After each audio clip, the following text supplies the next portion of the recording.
పరిశుద్ధ గ్రంథము నుంచి పరమగీతము 8వ అధ్యాయము 8వ వచనం చదువుకుందాం. పరిశుద్ధ గ్రంథము నుంచి పరమగీతము 8వ అధ్యాయము 8వ వచనం. మాకొక చిన్న చెల్లెలు కలదు, దానికి ఇంకనూ వయస్సు రాలేదు. వివాహకాలం వచ్చినప్పుడు మేము దాని విషయమై ఏమి చేయుదుము. చిన్న ప్రార్థన చేసుకుందాం. మహాపరిశుద్ధుడా, ప్రేమ కలిగిన మా తండ్రి, నీ కొందనాలు చెల్లిస్తున్నాం ప్రభువా. నాయన అక్కపాలెం వారు ఏర్పాటు చేసినటువంటి ఈ రక్షణ సువార్త మహాసభల బట్టి కొందనాలు చెల్లిస్తున్నాం ప్రభువా. నన్ను ప్రేమించి మరొక మారు పిలిచి ఉన్నారు, మీరు క్షేమంగా తీసుకుని వచ్చి ఉన్నారు. నా ద్వారా మీ వాక్కులు వెల్లడించండి, మీ బిడ్డలను బలపరచండి. మన ప్రభువును రక్షకుడైన యేసుక్రీస్తు నామములో అడిగి వేడుకొనుచున్నాము తండ్రి, ఆమేన్. మంచిది. మరి ఈ సమయంలో నన్ను ప్రేమతో ఆహ్వానించినటువంటి స్థానిక సంఘ కాపరులు రత్నం పాస్టర్ గారికి, అలాగే శ్రీనివాసరావు పాస్టర్ గారికి వందనా తెలియజేస్తూ ఉన్నాను. వేదిక మీద దైవజనుల పేరు పేరున వందనా తెలియజేస్తూ ఉన్నాను. అలాగే ఆర్కెస్ట్రా వారికి, సౌండ్ సిస్టమ్ వారికి, కూడి వచ్చిన మీ అందరికి కూడా వందనా తెలియజేస్తూ ఉన్నాను. ప్రత్యేకించి సంఘ పెద్దలకు వందనా తెలియజేస్తూ ఉన్నాను. మంచిది నాన్న, ఒక గంట 10 నిమిషాల సేపు ఎక్కువ చెప్పను, ఆలోపు వాక్య భాగాన్ని ముగించేస్తాను. ఒక సబ్జెక్ట్ నడుస్తుందండి, దాని ప్రకారం నడుచుకుందాం, మనము నేర్చుకుందాము, దాని ప్రకారం వెళ్ళిపోదాం. పాస్టర్ గారు ఏం చెప్పారు అనేది మనసులో పెట్టుకొని దాని ప్రకారం నడుచుకునే విధంగా మనము ముందుకు కొనసాగిపోదాం. చదవబడిన మాట ఏమిటంటే, కొంతమంది అన్నయ్యలు మాట్లాడుతున్నారు, మాకొక చిన్న చెల్లెలు కలదు, దానికి ఇంకనూ వయస్సు రాలేదు, కానీ వివాహకాలం మాత్రం వస్తోంది. అప్పుడు దాని విషయమై, ఆ అమ్మాయి విషయమై ఏం చేయాలి మేము అని మాట్లాడుతున్నారు. అసలు ఏమిటి సందర్భము అనే విషయాన్ని ముందుగా 2 నిమిషాలు జ్ఞాపకం చేస్తాను. ఈ తీసుకున్న అంశము పరమగీతము అనే పుస్తకంలోనిది. బైబిల్లో నుంచి 66 పుస్తకాల్లో పరమగీతం అనే పుస్తకంలోనిది. ఈ పరమగీతం అని రాసిన వాడు సొలొమోను మహారాజు. ఇది ఒక పద్య కావ్యము, ఒక కవిత, ఒక డ్రామా లాంటిదన్నమాట. ఏమిటి సందర్భం అంటే, ఏమిటంటే నాన్న, షూలేము అనే ఊరిలో షూలమ్మెతి ఒక అమ్మాయి ఉన్నదన్నమాట. ఆ అమ్మాయి గొర్రెలు కాసుకుంటూ ఉన్నది. ఆ ఒక రోజున గొర్రెలు కాసుకుంటూ ఉండగా పొద తగలబడిపోయి ఆ పొదలో తన గొర్రె పిల్ల చిక్కుపోయి ఉంది. ఎప్పుడైతే పొద అంటుకొని గొర్రె తగలబడిపోతూ ఉందో, రక్షించండి రక్షించండి కేకలు వేస్తూ ఉంది. ఆమె అరుస్తూ ఉండగా ఆ పక్క పనులు ఒక అబ్బాయి గొర్రెలు కాసుకుంటూ ఉన్నాడు. ఆ అమ్మాయి కేకలు విని ఒక ఉదాహరణ వచ్చేసి ఆ పొదలోకి దూకి ఆ అమ్మాయికి గొర్రె పిల్లని రక్షించేశాడు. ఈ రక్షించే క్రమంలో ఏమి జరిగిందంటే, అతను ఒళ్ళంతా గాయాలైపోయి కాలిపోయింది. కానీ ఆ గొర్రెపిల్ల చేసి తన మానవ తను వెళ్ళిపోయాడు అనమాట. ఎప్పుడైతే ప్రాణాలకు తెగించి ఆ గొర్రెపిల్లని కాపాడాడో, ఆ అమ్మాయి వెంటనే ఆ అబ్బాయిని ప్రేమించింది, తన మనసు ఇచ్చేసింది, మనసులో ఆరాధిస్తూ ఉంది.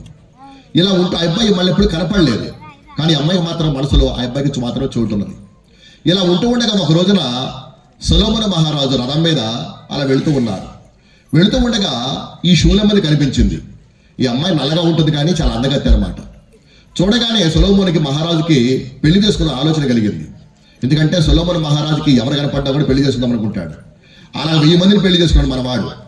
అలాగే అమ్మాయి మైనరు అయినప్పటికి కూడా ఏం చేశాడంటే, ఇష్టపడి పెళ్లి చేసుకుందాం అని చెప్పేసి వాళ్ళ అన్నయ్య కబురు పెట్టాడు.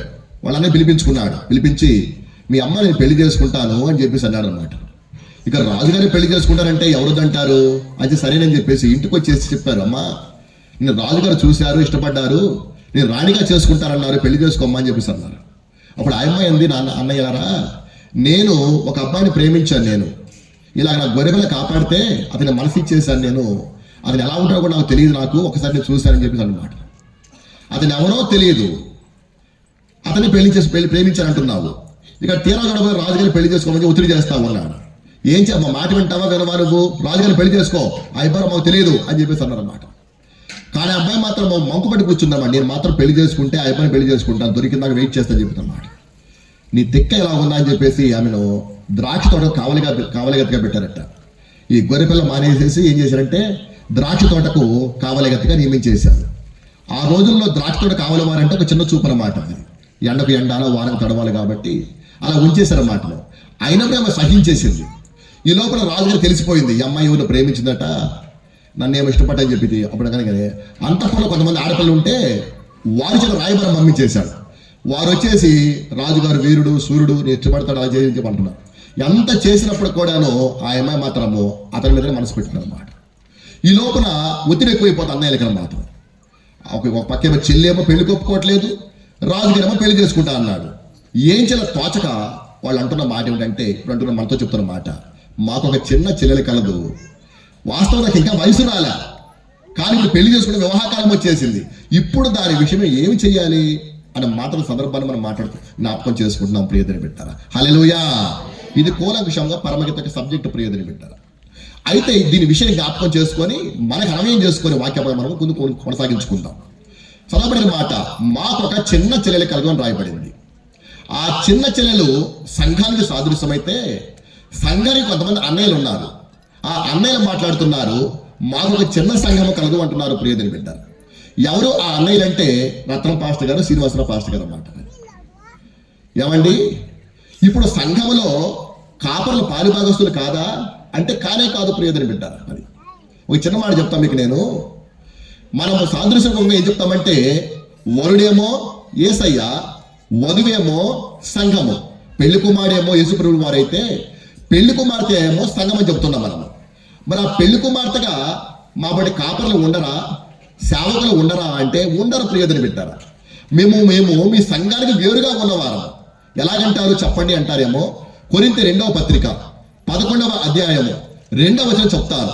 కొరింథీ 2వ పత్రికలో 11వ అధ్యాయంలో 2వ వచనము, దేవాసక్తితో మీ ఎడల ఆసక్తి కలిగి ఉన్నాను, ఎందుకనగా పవిత్రాన్ని కన్యకునిగా ఒక్కడే పురుషునికి అనగా క్రీస్తుకు సమర్పింపవలనని మిమ్మును ప్రధానము చేసితిని అన్నాడు ప్రియదని బిడ్డారా. అపోస్తలుడు పౌలు అంటాడు, దేవాసక్తితో మీ ఎడల ఆసక్తి కలిగి ఉన్నాను, ఎందుకంటే పవిత్రాన్ని కన్యకునిగా ఒక్కడే పురుషునికి అనగా క్రీస్తుకు సమర్పించాలని ప్రదానం చేశారు అని చెప్పేసి అన్నాడు ప్రియదని బిడ్డారా. అంటే ప్రదానం చేసేవాడు ఎవరు? అన్నయ్య కావచ్చు, తండ్రి కావచ్చు అనమాట. ఇప్పుడు రత్నం పాస్టర్ శ్రీనివాసరావు ఏం చేస్తా ఉన్నారు, నాయనా ఇదిగో నీ కన్యక, ఆయన సంఘం అనే కన్యకను ఆయన చేతిలో పెడుతున్నారు ప్రియదని బిడ్డారా. ఇప్పుడు పెళ్లి కుమార్ ఏం చేస్తాడు? పెళ్లి కుమార్తె చేసుకుంటాడు, అన్నయ్య కూడా చేసుకుంటాడా? వాళ్ళ అన్నయ్య చేసుకోడు కదా, పెళ్లి కుమార్తె మాత్రం చేసుకుంటారు అనమాట. ఆ చేత మేము సంఘానికి వేరుగా ఉన్నవారము, అది దేవుడు మాకు ఇచ్చిన ఆధిక్యత. హల్లెలూయా. మేము సంఘాన్ని అప్పగించేవారం ప్రియదని బిడ్డారా, సంఘంలో భాగం కాదు రా మేమంతా కూడా. అది కానీ ఈనాడు ప్రజలకు అర్థం కాక పాస్టర్ అని చాలా చిన్న చూపుగా చూస్తున్నారు ప్రియదని బిడ్డారా. అది వారిదేముందరా, 10 రూపాయలు ఇస్తే పోతారు, ఓ పూట గంజి పెడితే పోతారు అన్నట్టు మాట్లాడుతూ ఉన్నారు. సాక్షాత్తు పాస్టర్ గారు అంటే దేవుని యొక్క ప్రతినిధి. యేసుప్రభువు వారి భూలోకం లేరు కాబట్టి, ఆయన పరలోకం ఆశలేదు కాబట్టి, వారి ప్రతినిధులుగా ఆయన కుమారులుగా ఈనాడు కాపలు నియమించాడు ప్రియదని బిడ్డారా. వారిని చిన్న చూపు చూస్తే ఆయన తక్కువగా చూసినట్టే ప్రియదని బిడ్డారా. అది మీకు అర్థం కావట్లా. ఎందుకని? వీరు గనక ఈ సంఘాన్ని అప్పగించకపోతే ఆయన స్వీకరించడు. అది పెళ్లి కుమార్తె వెళ్ళిపోయి పెళ్లి చేసుకుంటామంటే, పెళ్లి చేసుకుంటాడు అబ్బాయి, తమ్ముడు చేసుకుంటాడా? ఏ ఊరి మీది, ఏ గోత్రం నువ్వు, మీ నాన్నగారు ఎవరు, మీ అన్నయ్య గారు ఎవరు అని సమక్ష ప్రశ్న అడుగుతాడు. అది నువ్వు వెళ్ళిపోయి ఇష్టపడ్డాను నేను నన్ను పెళ్లి చేసుకోమంటే నువ్వు చిన్న చూపు చూస్తాడు పెళ్లి కొడుకు. ఈ అమ్మాయి నిజమైన మంచి అమ్మాయి లేకపోతే గాలి తిరిగి అమ్మాయి అనుకుంటాడు ప్రియదని బిడ్డారా. అది ఆయన చేత పర్ఫెక్ట్ గా ప్రభువుకు అప్పగించబడటం కోసము ఒక అన్నయ్య ఉన్నారు. ఆ అన్నయ్యలు ఎవరంటే సేవకులు ప్రియదని బిడ్డారా. అది వ్యవహార భక్తులు అంటాడు, బాప్తిస్మ వ్యవహారం అంటాడు, నేను పెళ్లి కుమారు యొక్క స్నేహితుడు నేను అన్నాడు. అది ఆయనేమో పెళ్లి కుమారుడు అయితే, నీ పెళ్లి కుమారు స్నేహితుడు నేను, ఆయన స్వరం విన్నప్పుడు చాలా సంతోషపడతానని చెప్పేసి అన్నట్టు వేరుగా చూపించుకున్నాడు సంఘానికి వేరుగా. అది మీకు బాగా అర్థం కావడం కోసము ఒక చిన్న మాట చెప్తాను.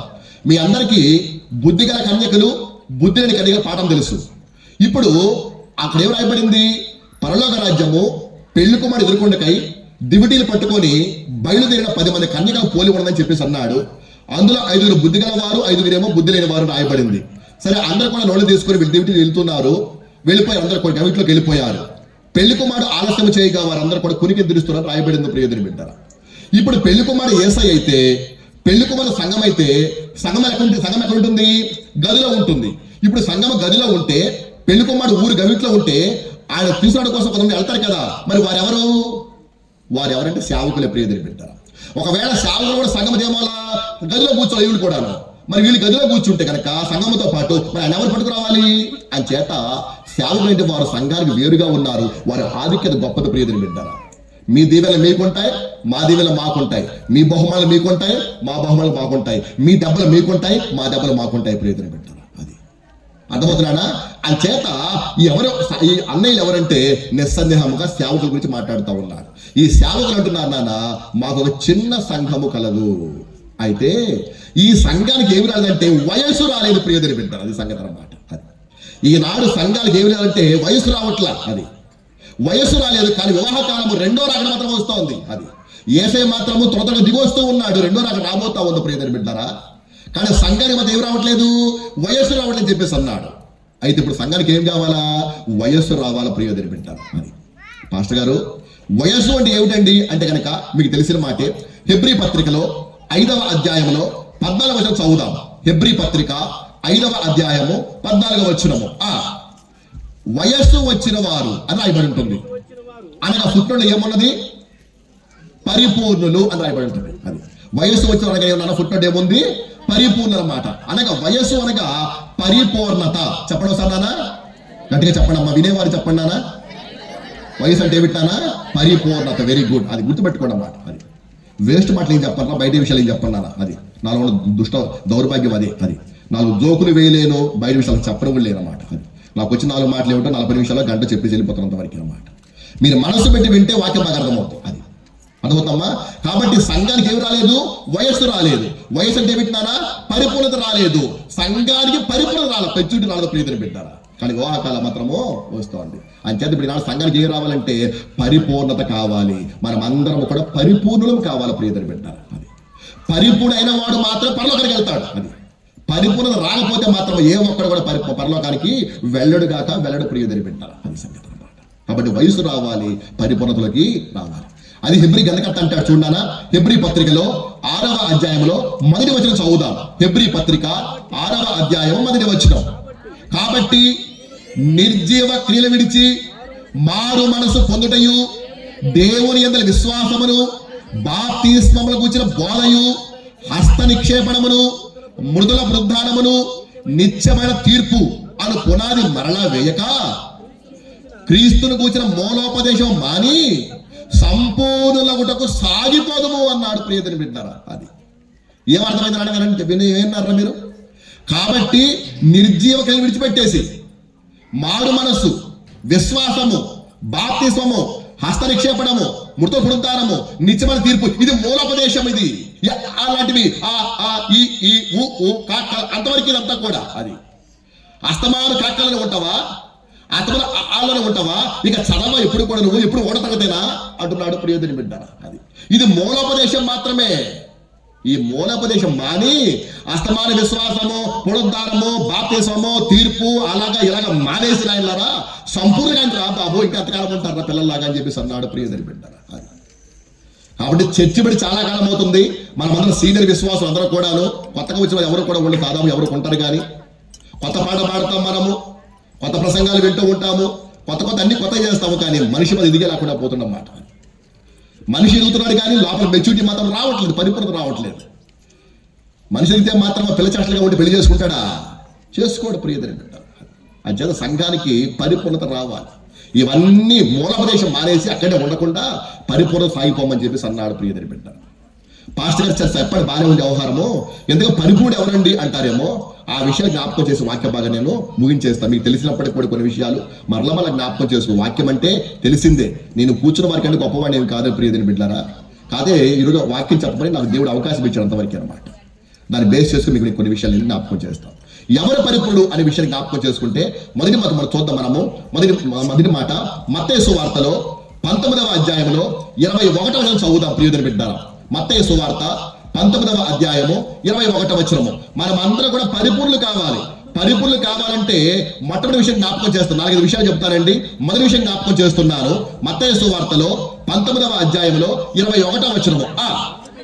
అందుకు యేసు నీవు పరిపూర్ణమగుటకు కోరిన ఎడల చాలా. అది నేను చెప్పానా. అందుకు యేసు నీవు పరిపూర్ణమగుట కోరిన ఎడల అని చెప్పేసి అన్నాడు ప్రియతని బిడ్డారా. ఏమిటి సందర్భము మనం 100 సార్లు విన్నాం. మనం ఏమిటంటే ఒకనొక సందర్భంలో ఒక యవనస్తుని అధికారి యేసుక్రీస్తు వద్దకొచ్చి, సద్బోధకుడా, నిత్య జీవమునకు వారసుని కావడం కోసము నేనేం చేయమంటావు అడిగాడట. అప్పుడు యేసుప్రభువు వారు చాలా సంతోషపడ్డారు. బాబు నువ్వు యోధుడు కదా, నీకు ధర్మశాస్త్రం తెలుసు కదా, అందులో ఆజ్ఞలు ఉన్నాయి. నరహత్య చేయవద్దు, వ్యభిచారం చేయవద్దు, దొంగతనం చేయవద్దు, మోసం చేయవద్దు, అబద్ధం ఆడవద్దు, నీ తల్లిదండ్రులు సన్మానించుము అను ఆజ్ఞలు ఎరుగుదు కదా, అవన్నీ పాటించిన ఆయన అని చెప్పేశాడట. నా మాట వింటున్నానా? ఏం చెప్పాడు? అబ్బాయి ప్రశ్న ఏమిటి? సద్బోధకుడా, నిత్య జీవానికి వారసుడు ఏం చేయమంటావంటే ప్రభు చెప్పిన మాట ఏమిటి?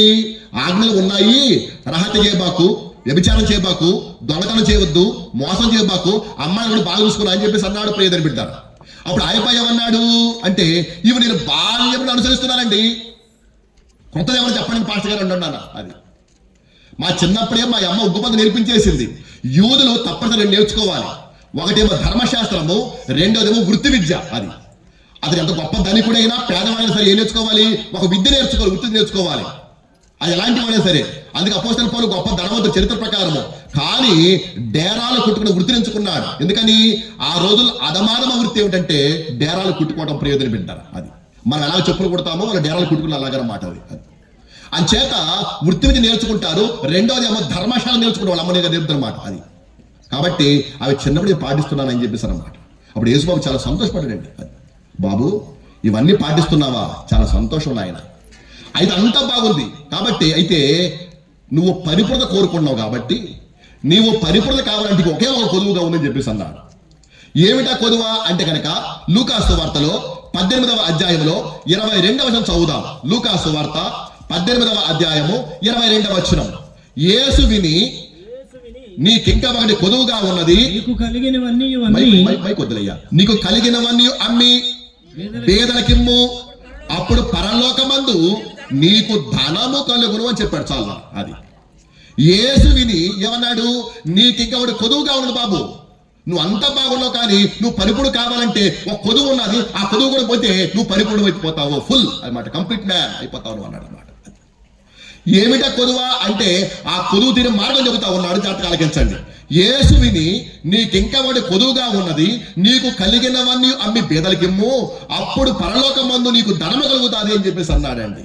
అంటే అబ్బాయి కూడా కొదువు ఏమిటంటే పరలోకంలో ధనం లేదు ప్రియదని బిడ్డారా. అది ఈ లోకపరంగా ఇళ్ళున్నాయి, వాకిళ్ళున్నాయి, భూములు ఉన్నాయి, ఉద్యోగం ఉన్నది, వ్యాపారం ఉన్నది, సంపాదన ఉన్నది, కానీ అతనుకున్న కొదువు ఏమిటంటే పరలోకంలో మాత్రము ధనం లేదు నాన్న. అది కాబట్టి ఎవరైనా సరే పరిపూర్ణ కావాలంటే భూలోకంలో ధనముతో పాటు ఉన్నా లేకపోతే పర్వాలేదు, కానీ పరలోకంలో మాత్రము ధనము కంపల్సరిగా ఉండవలసిందే. అది అలా లేకపోతే అతను ఎన్నడూ కూడా పరిపూర్ణ కానేరడు.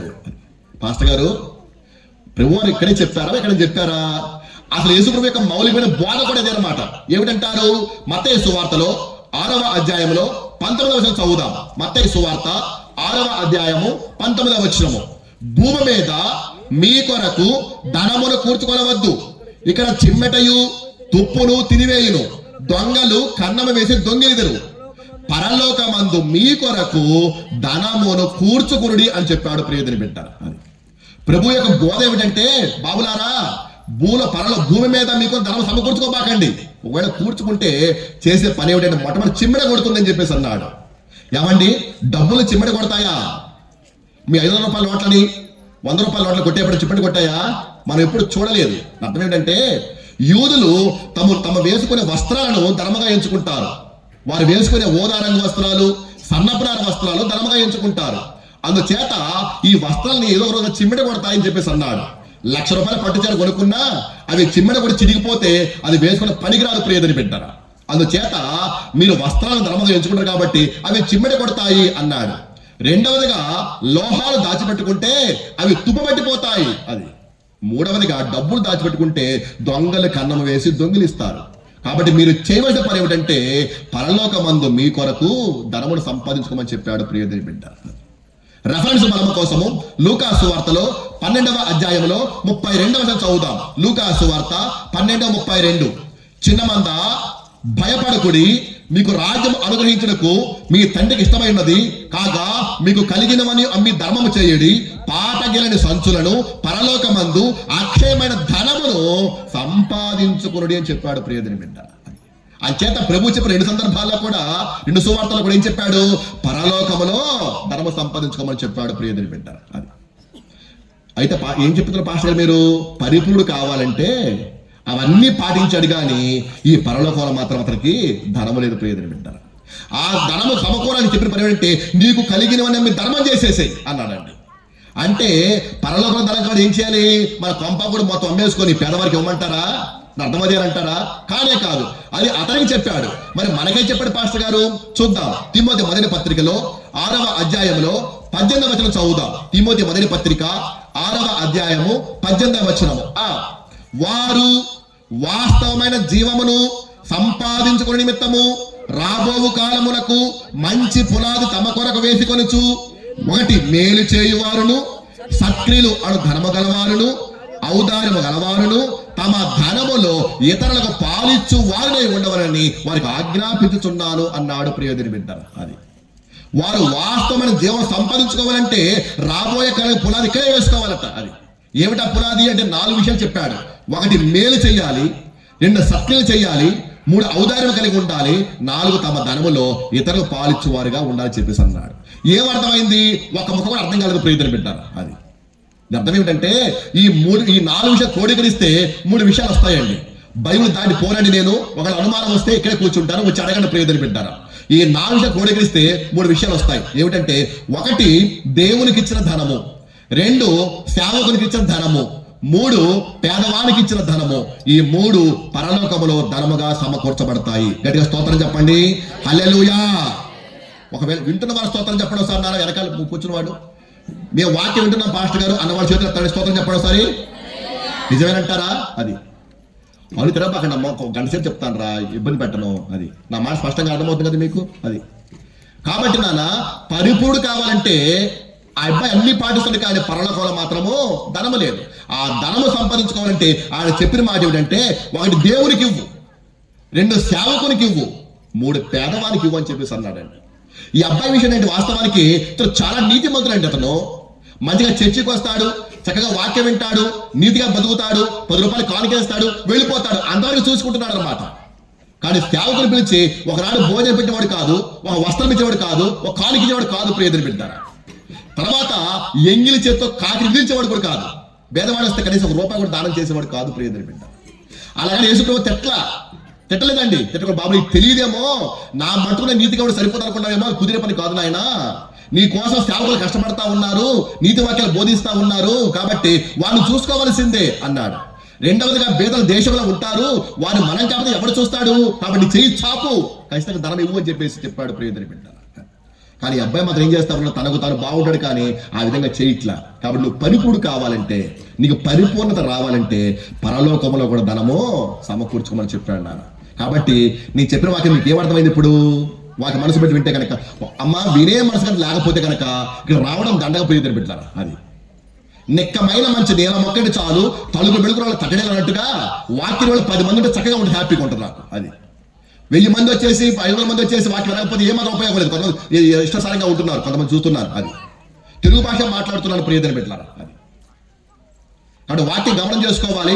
వెళ్ళేటప్పుడు అడిగితేనే భోజనం పెడతా, లేదా లేదు ఇంతవరకు సంగతులు. అది హల్లెలూయా. సరదాగా అన్నాను బాబు, మా ఊరికి నీ డిమాండ్ అంటే సరదాగా అన్నాను. అది కాబట్టి పరిపూర్ణత కావాలంటే మన పరలోకంలో ధనము సంపాదించుకోమని చెప్పాడు. మొదటి మాట నాన్న, పరలోక ధనం అంటే ఏమిటి చెప్పండి, మీకు ఏమర్థమైందో? 1 దేవునికి ఇచ్చిన ధనము అనండి ఒకసారి, దేవునికి ఇచ్చిన ధనము అనండి, సేవకునికి ఇచ్చిన ధనము, పేదవానికి ఇచ్చిన ధనము. ఈ 3 ఏంటి? పరలోకములో ధనముగా సమకూర్చబడతాయండి. దేవుడు ఒక మాట అన్నాడు రా, మీ కన్నీళ్లు బుడ్డిలో దాస్తున్నాను అన్నాడు. నువ్వు కనుక ఏడిస్తారట పోగొట్టుకోకుండా దాస్తున్నా అని చెప్పేసి అన్నాడు. ఈ కన్నీళ్ళు దగ్గర పనికొస్తాయా?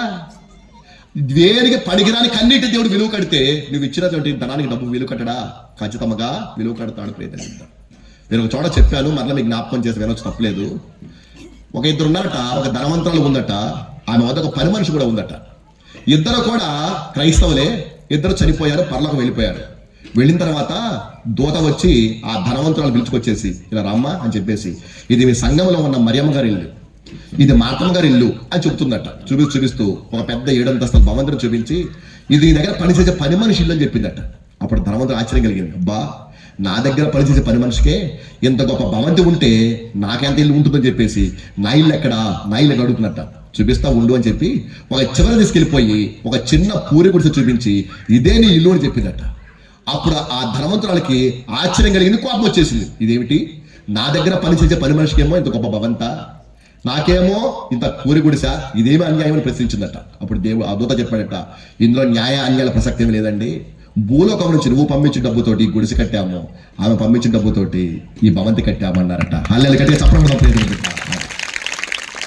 కాబట్టి ప్రియదని పెట్టారా, నీ ధనం ఎక్కడ ఉండునో నీ హృదయము అక్కడ ఉండదు ప్రియదని పెట్టారా. అది నీ ధనం పరలోకంలో ఉంటే పరలోకం మీద మనసు ఉంటుంది, భూలోకంలో ఉంటే భూలోకం మనసు ఉంటున్నాను. అది ఒకవేళ 2 లక్షల కన్నా మీ ఇంట్లో ఉంటే కనుక అక్కడ కూర్చోరు, అనుమానం లేదు. అది నా డబ్బులు ఏమైపోతాయో, తలుపు వేసానా, తాళం వేసానా, ఉన్నావా, ఒకవేళ వచ్చినా కూడా ఇంటికాడు ఉండు, నేను పోయేస్తా మీటింగ్ అంటూ తప్పితే ఎందుకని నీ మనసు అక్కడే ఉంది కాబట్టి.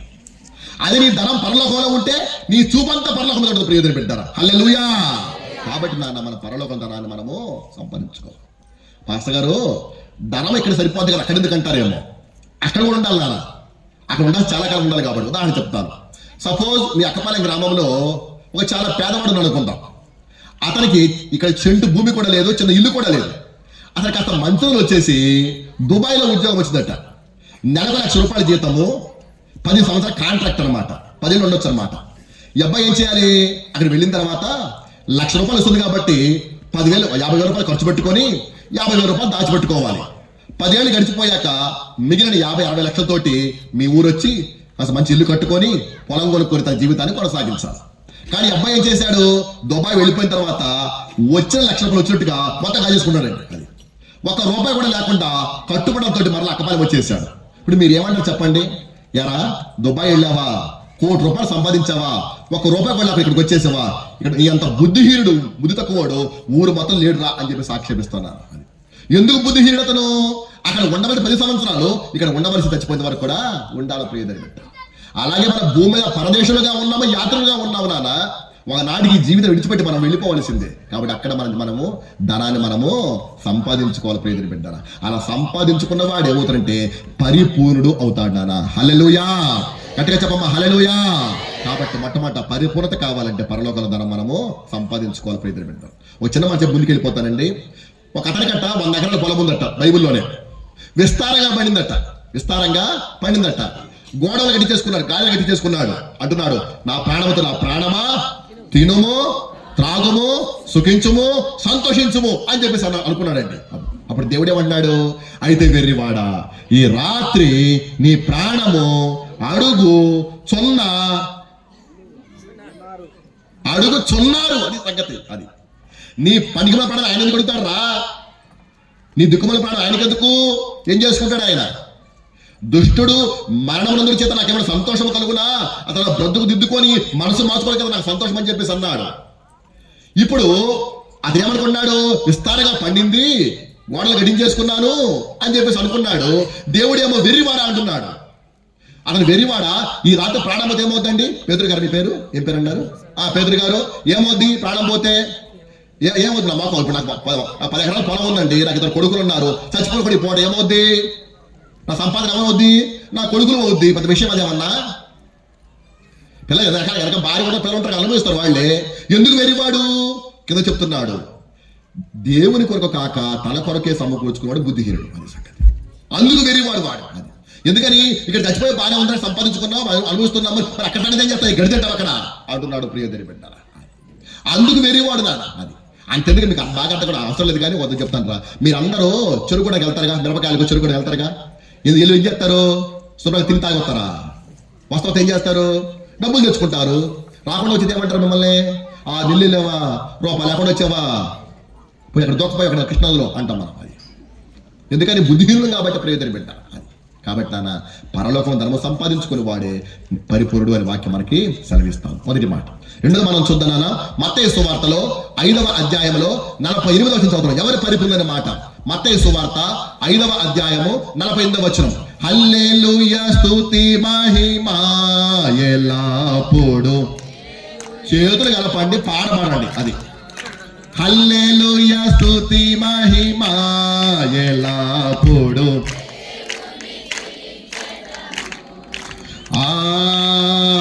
హల్లెలూయా పడమా.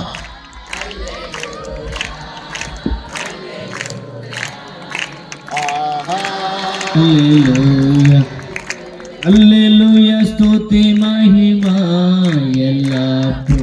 దేవునికి ఇచ్చెదము. హల్లెలూయా. చేతుల పైకెత్తున ఒకసారి హల్లెలూయా. యాక్టివ్గా ఉన్నారా? చెప్పండి అన్నా. వాక్యం అర్థమవుతుంది పాస్టర్ గారు. చేతులు ఒకసారి. అమ్మయ్య, చాలా సంతోషం. అది నిజంగా ఎట్లుందా బాబు? అర్థం కాదు, మళ్ళీసారి చెబుతా ఎందుకు వచ్చిన గొడవ. అది రెండో మాట, పరిపూర్ణ కావాలంటే మత్తయి సువార్తలో 5వ అధ్యాయంలో 48వ వచనం చదువుదాం. 48. మీ పరలోకపు తండ్రి పరిపూర్ణుడు కనుక మీరును పరిపూర్ణులు కావాలని. అది పరిపూర్ణంగా ఉండాలా అదే మూల భాషలో. అది మీ పరలోకపు తండ్రి పరిపూర్ణుడు కాబట్టి మనం ఎలా ఉండాలా? ఆయనలోనే ఉండాలా, పరిపూర్ణంగా ఉండాలా. ఎలా చెప్పాడు అంటే 5 విషయాలు చెప్పాడు నాన్న. జాగ్రత్త ఆలకించండి, జాగ్రత్త నాన్న.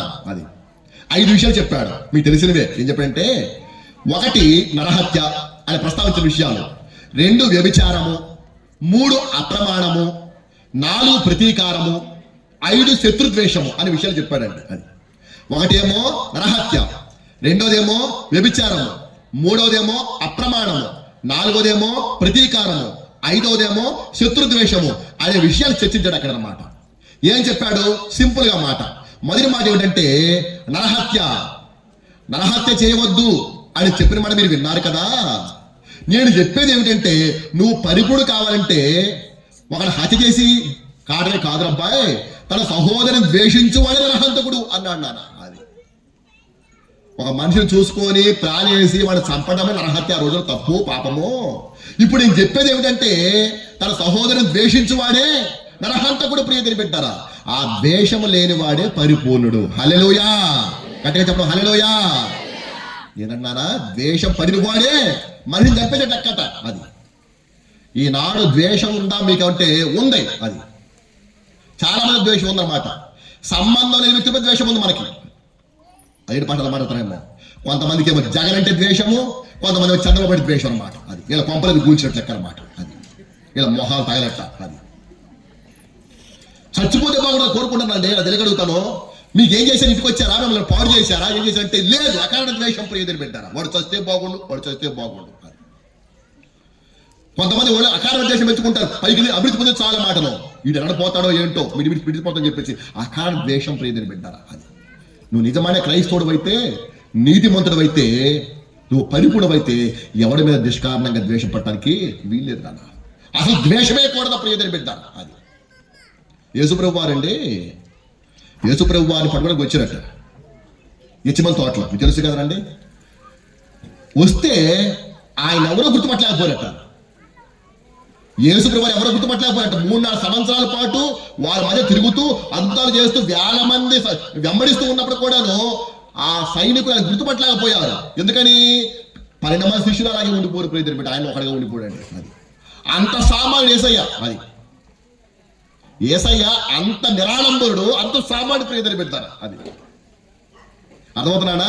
అంది గుర్తుపట్టలేకపోయాడు. సరే వచ్చేప్పటికి నేనే అన్నాడండి. వాడు ఒక్కసారి వెనక తగ్గిపోయాడు. ఆ కత్తి తీసుకొని ఆ యేసుప్రభు పట్టుకోబోయేటప్పటికి పక్కనే పేతురు ఏం చేశాడు? వాళ్ళ కత్తి తీసి ఆ సైనిక నరికేశాడు. మలుకు ఎక్కడే పోయాడు? ఏం నరికాడు? యాచో చెవు నరుకుతారు ఉన్నా, తనకే నరకపోయాడు. అది వేడు తప్పి చెవు తగ్గిందనమాట. అది లెక్క. అది తల మీద వేసేపోయి దెబ్బ ఎక్కడ అయిపోయాడు, మెడ మీద అయిపోయాడు. అది ఏమైపోయింది? గురి తప్పి చెవు మొత్తం తెగిపోయింది అనమాట. అప్పుడు యేసు ఎంత ద్వేషపడాలా? ఎంత ద్వేషపడాలి? ఏమనలా. పేతురు నీ కత్తి వరలో పెట్టుకో, కత్తి పట్టుకునేవాడు కత్తినే పోతాడు రా అని చెప్పేసి ఆ చెవు తీసేసి ఆయనకి అంటించాడు. నాన్న గట్టిగా చప్పడం ప్రయత్నం పెట్టినా. నీ పరలోకపు తండ్రి పరిపూర్ణుడు కాబట్టి నువ్వు అలా ఉండాలా అని చెప్పాడు. ప్రయత్నం పెట్టాలా. అది కాబట్టి నాన్న తన సహోదరుని ద్వేషించువాడే నరహంతకుడు. అలా ద్వేష స్వభావం లేదు. అలా ప్రాక్టీస్ చేయడం కోసమే సఫలరా. అది అవన్నీ ఎవరు చేస్తారంటే చేయకపోతే నరకానికి వెళ్ళిపోతాను, నాకేమైంది? అది ఆయన ప్రేమ కలిగిన వాడు, ప్రేమ స్వరూపి, ప్రేమ కలిగిన వాడు మాత్రం అక్కడికి వస్తాడు. అది ద్వేష పనులు రారు ప్రియదని పెట్టారు. అది మొదటి మాట చెప్పాను మాట నరహత్య గురించి. రెండోది వ్యభిచారం గురించి మాట్లాడినారా? అది లోకమంతకనే ఉండిపోయింది కదా, వ్యభిచారంతో ఉండిపోయింది కదా. అది ఏమన్నాడు? ఒక అమ్మాయిని చూసి ఏమన్నా లైన్లో పెట్టేసుకొని ఆమెతో పాపం చేస్తే తప్పు ఒకప్పుడు ధర్మశాస్త్ర ప్రకారం. ఇప్పుడు ఏం చెప్పాడైనా? మోహపు చూపు చూచి ప్రతి వాడు కూడా అప్పుడు తన హృదయమందు వ్యభిచారం చేసిన వాడవును అన్నాడండి. అది మోహపు చూపు చూస్తేనే అయిపోయినట్టు చాప్టర్ అయిపోయినట్లు లెక్కట. అర్థమేంటి? అబ్బా ఈ అమ్మాయి భలే ఉందని అంటే అవకాశం వస్తే ఏం చేస్తావు? పాడు చేస్తారు అన్నమాట లెక్క. అది అంటే బీజం అప్పుడే పడిపోయిందన్నమాట. అది అందుకే ఆయన ఎవరు యూసుఫ్ గారు ఏమన్నారు? ఆ పోతిఫర్ భార్య అన్నది, ఇంట్లో ఎవరూ లేరు, నువ్వు అక్కడే ఉన్నావు, నువ్వు నేనే ఉన్నాము, ఎప్పుడు చాలా మనసు అవుతోంది రాయి అని చెప్పేసి అప్పుడు పలుమార్లు అడిగింది. ఇప్పుడు మరి గట్టిగా పడేసి రమ్మంటుంది, మరి పంచబడుకుని లింగి పడుకుని రమ్మంటుంది. అది అప్పుడు ఆయన అంటున్నాడు, నేను ఎట్లు ఇంత ఘోరమైన దుష్కార్యం చేసి దేవుడికి విరోధంగా పాపము కట్టుకుందునా? హల్లెలూయా. అమ్మా, నువ్వు నేనే ఉన్నా మంచిదే, కానీ మధ్యలో దేవుడు ఉన్నాడు కదా, ఆడి విరోధమైన పాపం కట్టుకోమంటావా అని చెప్పి చెల్లిపుడు పంచ వదిలి చెల్లిపుడు ప్రీతిని పెట్టాలి.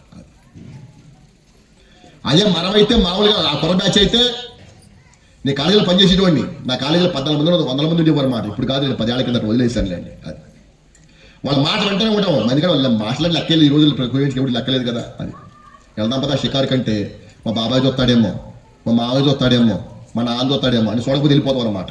అది అలా అయిపోయింది ప్రియతని పెట్టారు. కాబట్టి తన హృదయమందు మోహించిన వాడే వ్యభిచారం చేసిన వాడు నువ్వు అన్నాడు. ఆ మోహపు చూపుడు లేని వాడు ఎవరంటే పరిపూర్ణుడు అని చెప్పేసి అన్నాడు. హల్లెలూయా.